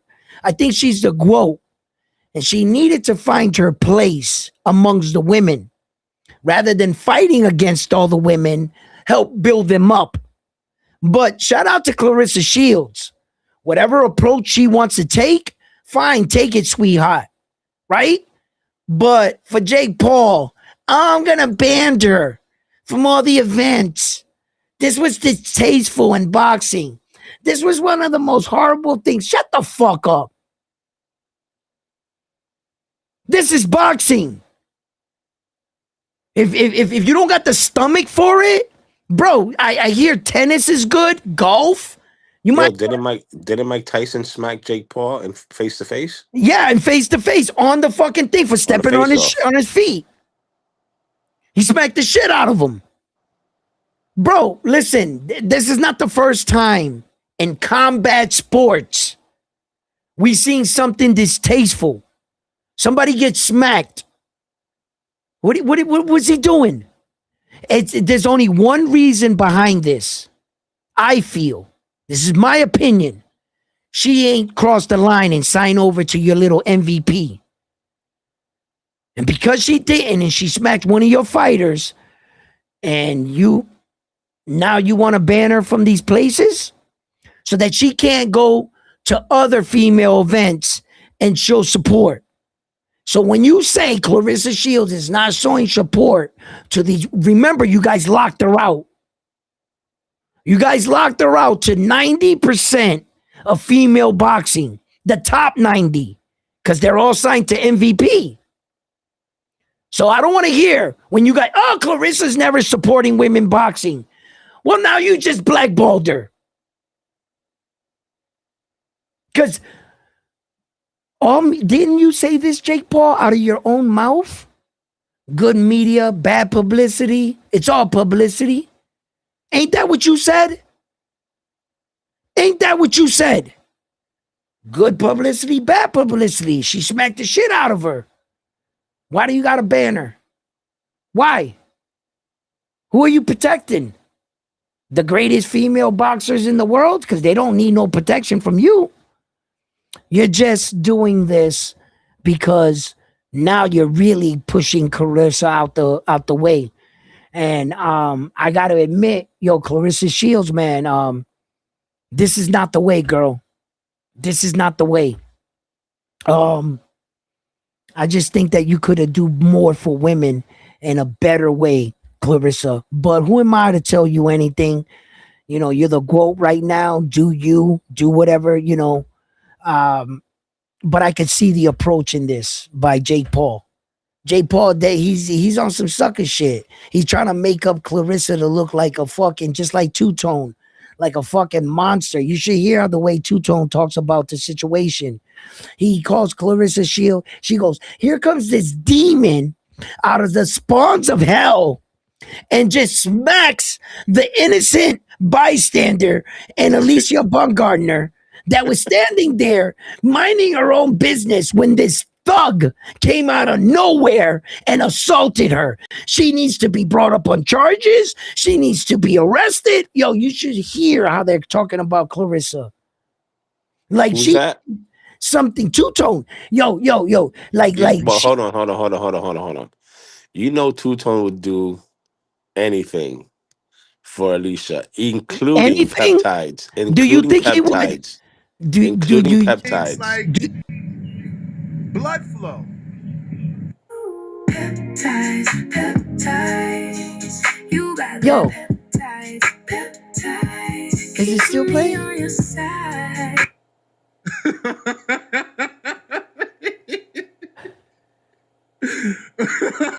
Like yo, did that play? blood flow. There Now it it's goes. playing.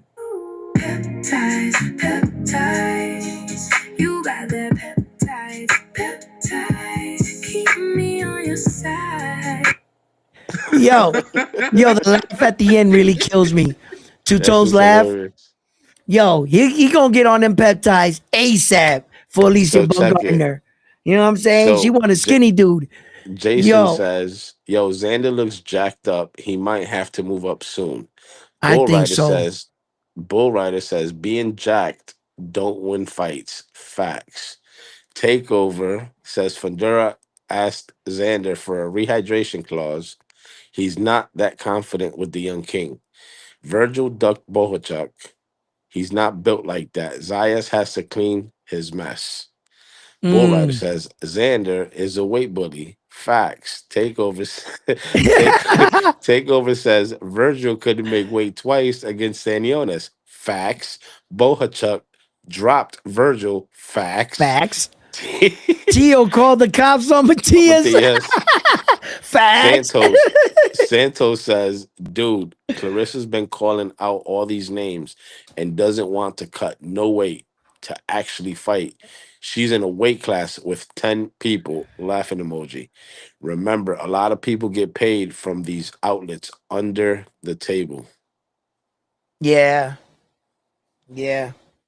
Yeah. Everyone's a weight bully, says Santos. Say Santos boxing. Yo, yeah, Santos is right. You know, there's a lot of weight bullying going in boxing. We always got to keep this in mind as fans that these guys are cutting weight to fight at a weight division that's not their natural weight division. There's very few fighters in boxing, in fact, that fight in their natural weight division. Fighters like Subriel Matias. He's a natural 140 pounder. He's in that spot where that if he moved up to 146, 7, he'd be too small. And he can't go down because that would be cutting too much weight. He is a natural. Subriel walks around about 156, 157 naturally. And he cuts down to 140. He is truly a 140 pounder. But when Devin Haney and these guys were cutting weight, and like Keyshawn Davis and a lot of these guys, you can see Keyshawn just left 135. And Jesus Christ, you only have one fight at 140 and you can't make 140 no more? You had a struggle to make it? How much weight were you actually cutting? Weight bullies. Guys that can't survive in their natural weight. They would never be a world champion in their real weight division. No. They got to cut weight to fight a smaller guy so that they can replenish to be the bigger guy to win the fight. And that's what I talk about, like fighters like Sebastian Fundora. He's going to be the bigger guy. And the majority of I've never seen nobody else his height or even remotely close to it in his weight division. Sebastian Fundora is the definition of like them kind of weight bully kind of dudes. You know, they're so big. Sebastian Fundora can legitimately fight in the heavyweight division with his height. If he was to have the weight. I'm not sure he can put on the weight. I don't think he got that kind of skeleton. He's not on the fat side, so I don't see him ever doing that. But hypothetically, if you could put on the weight to him, he could fight with that height, couldn't he? Yeah, with that fucking height. He's taller than Usyk right now. So, yeah, weight bullying is a real thing. It's a real thing.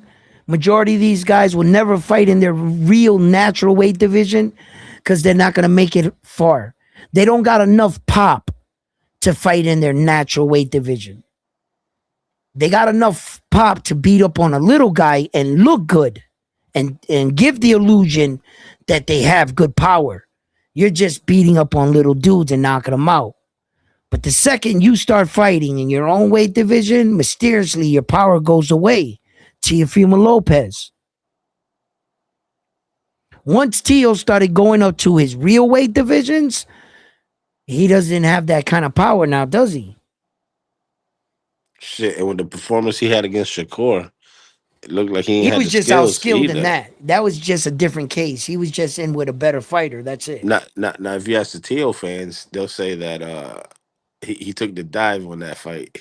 He didn't take no. The only dive he took with fucking diving on his bed after he started crying after the loss. It's the Santos only. says, now if we're gonna talk about disrespectful motherfuckers, let's talk about Keyshawn trying to bring that gangster shit into the ring. Keyshawn ain't that guy for real. Bro, mark my words, he is a manufactured fighter. He Oh, left the pros to go lose to Andy Cruz in the Olympics again and decided to return after. Matter of fact, rumor has it him and Shakur are so close because they stopped each other from jumping off the building after after those losses. Yo, listen. You might be 50% right there about that, right? 50% right. In the fact that Keyshawn Davis is like a manufactured fighter, right? In that sense, I see what you're talking about. That look, Keyshawn Davis is in a situation he actually shouldn't be in with the amount of fights he has.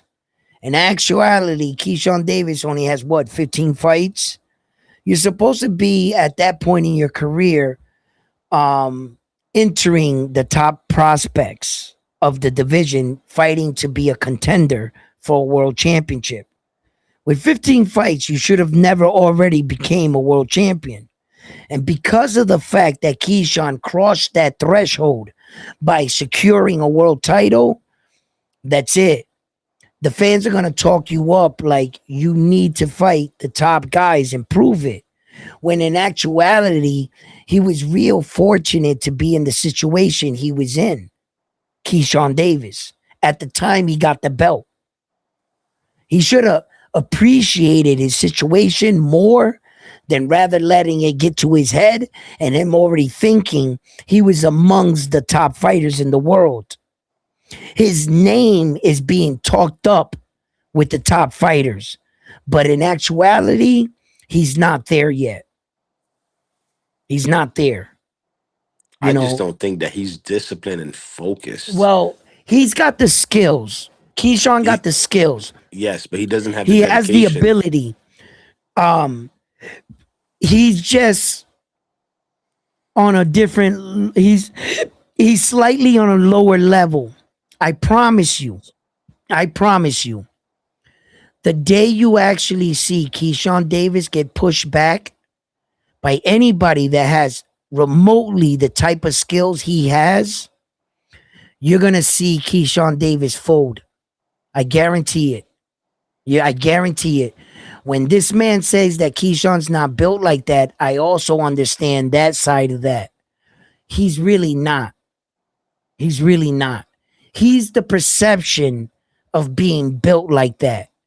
Those are those guys that you think in your neighborhood that had a couple good fights and you think they're really tough guys. And to the day that they fight a guy that's not afraid of them, then all of a sudden you see the pussy come out of them. Don't you? You see when they finally get into a real fight, that same tough guy you view as kind of tough, like, man, that's one of the toughest dude in the neighborhood. Wait, just wait. Just wait until somebody else is throwing punches back just as fast. You'll see what that fighter's made of. I guarantee you. There's something about Keyshawn Davis that tells me that he's good. He's not Shakur Stevenson good. No, but he wants to be talked up in the same conversation with fighters like Shakur Stevenson and all the best fighters. Now that right there, my friend, That's where the gap lies in reality. Keyshawn's not supposed to be there. He's not supposed to be here yet. Somehow, he managed to skip a good portion of his career that he was supposed to have, where that he was battle tested and we figured it out. But in actuality, I'm being critical here. I am being critical, but I'm not saying Keyshawn sucks or anything bad about him. Just being critical. And I'm telling you right now, if you couldn't pack up Albright like that, ask yourself one question. Does Devin Haney pack up Albright? Does Shakur Stevenson pack up Albright? Shakur with Haney, I don't know because Albright's a tricky fighter. I think Shakur Stevenson, Devin Haney, and all the top guys up there will finish Albright. They won't go the distance with Albright. Albright does not make it the distance with Devin Haney. Hell no. Hell to the motherfucking no. You think Brian Norman Jr. beats him? Brian Norman Jr. starches Albright. He's too strong. As a matter of fact, Schofield packs him up. We're talking about two different weight classes, though, because you're I'm talking styles and fights. Yes. We're all over the place on the weight classes. Just fighters in general. And these fighters could fight each other. They're like one weight class from the other one. One's just one slider up. One's 140, 147. One's 135. But stylistically, if these guys were to fight each other, right? I think that Schofield kid packs up Albright. I think Devin Haney definitely packs him up. I think Keyshawn packs him up. Tank Davis finishes him. Shit, I think Ray Morataya down there at 135 would give him a great fight. You know, if he was to move up to 140 and fight Albright. I don't think Albright was that special.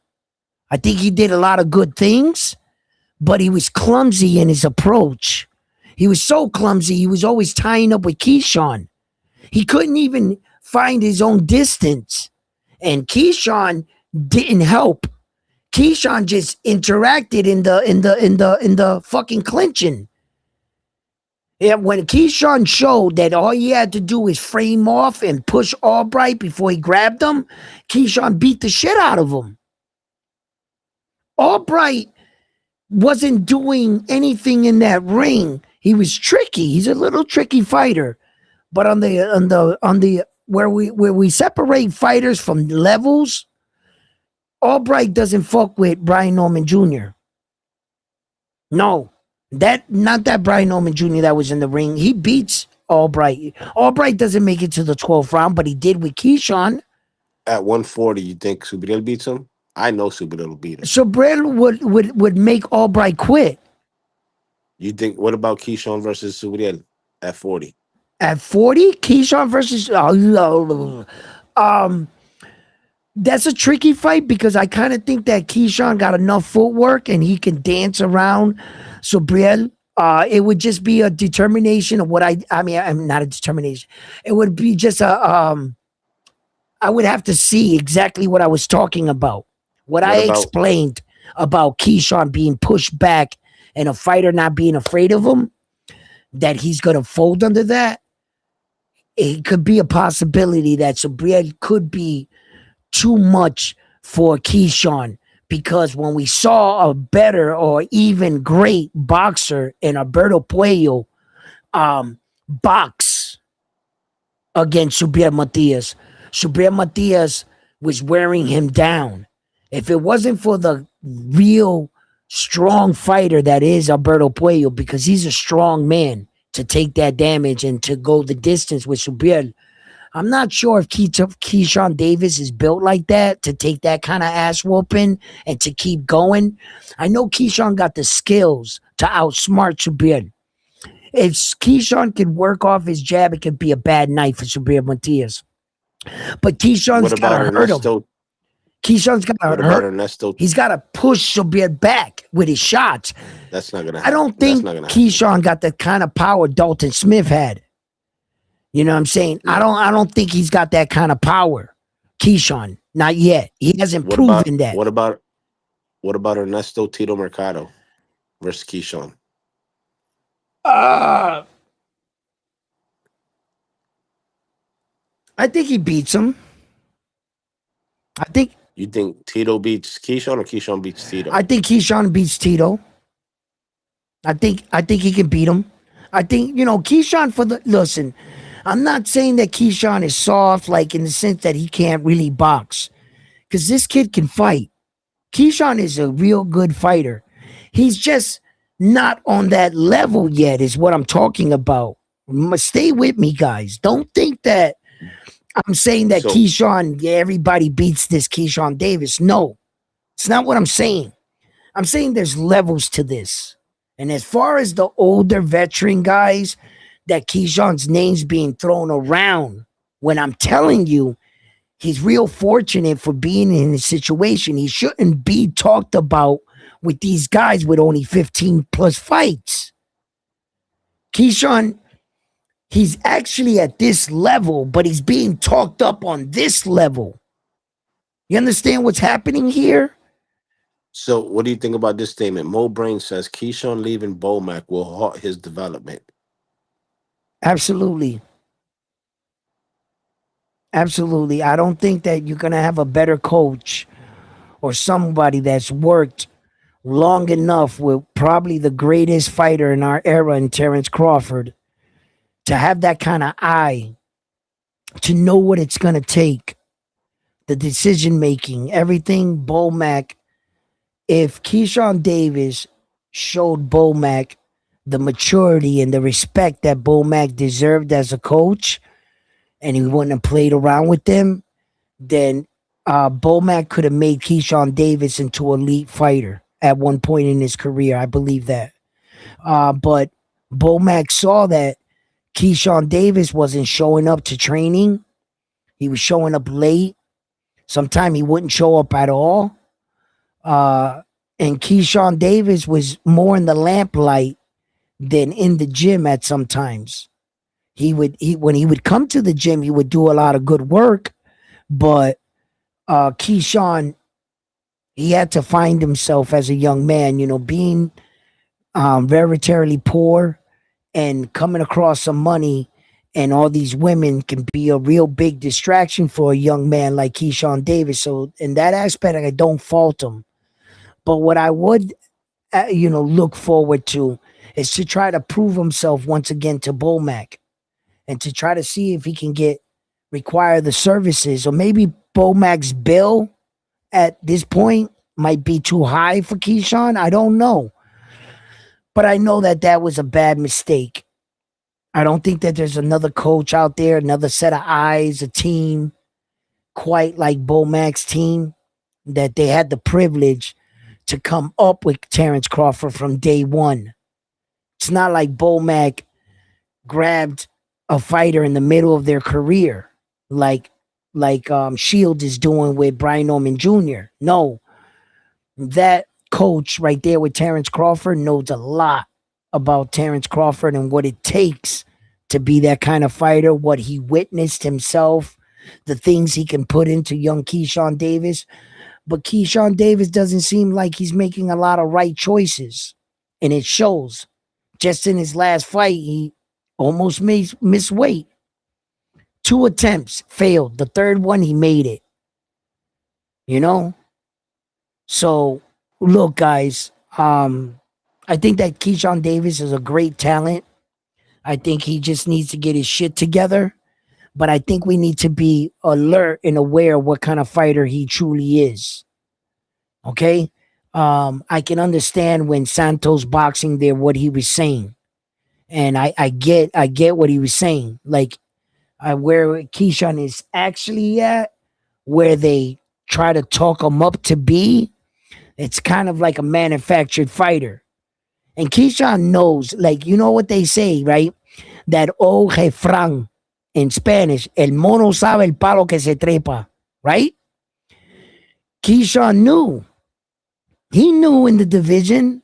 Why you think after his fights he calls out fucking like retired fighters or fucking some inactive fighters or some fighters that we don't even want to see him in? Esau, Pitbull, Cruz, like, because he knows, he understands. Keyshawn secretly understands that he needs to get better.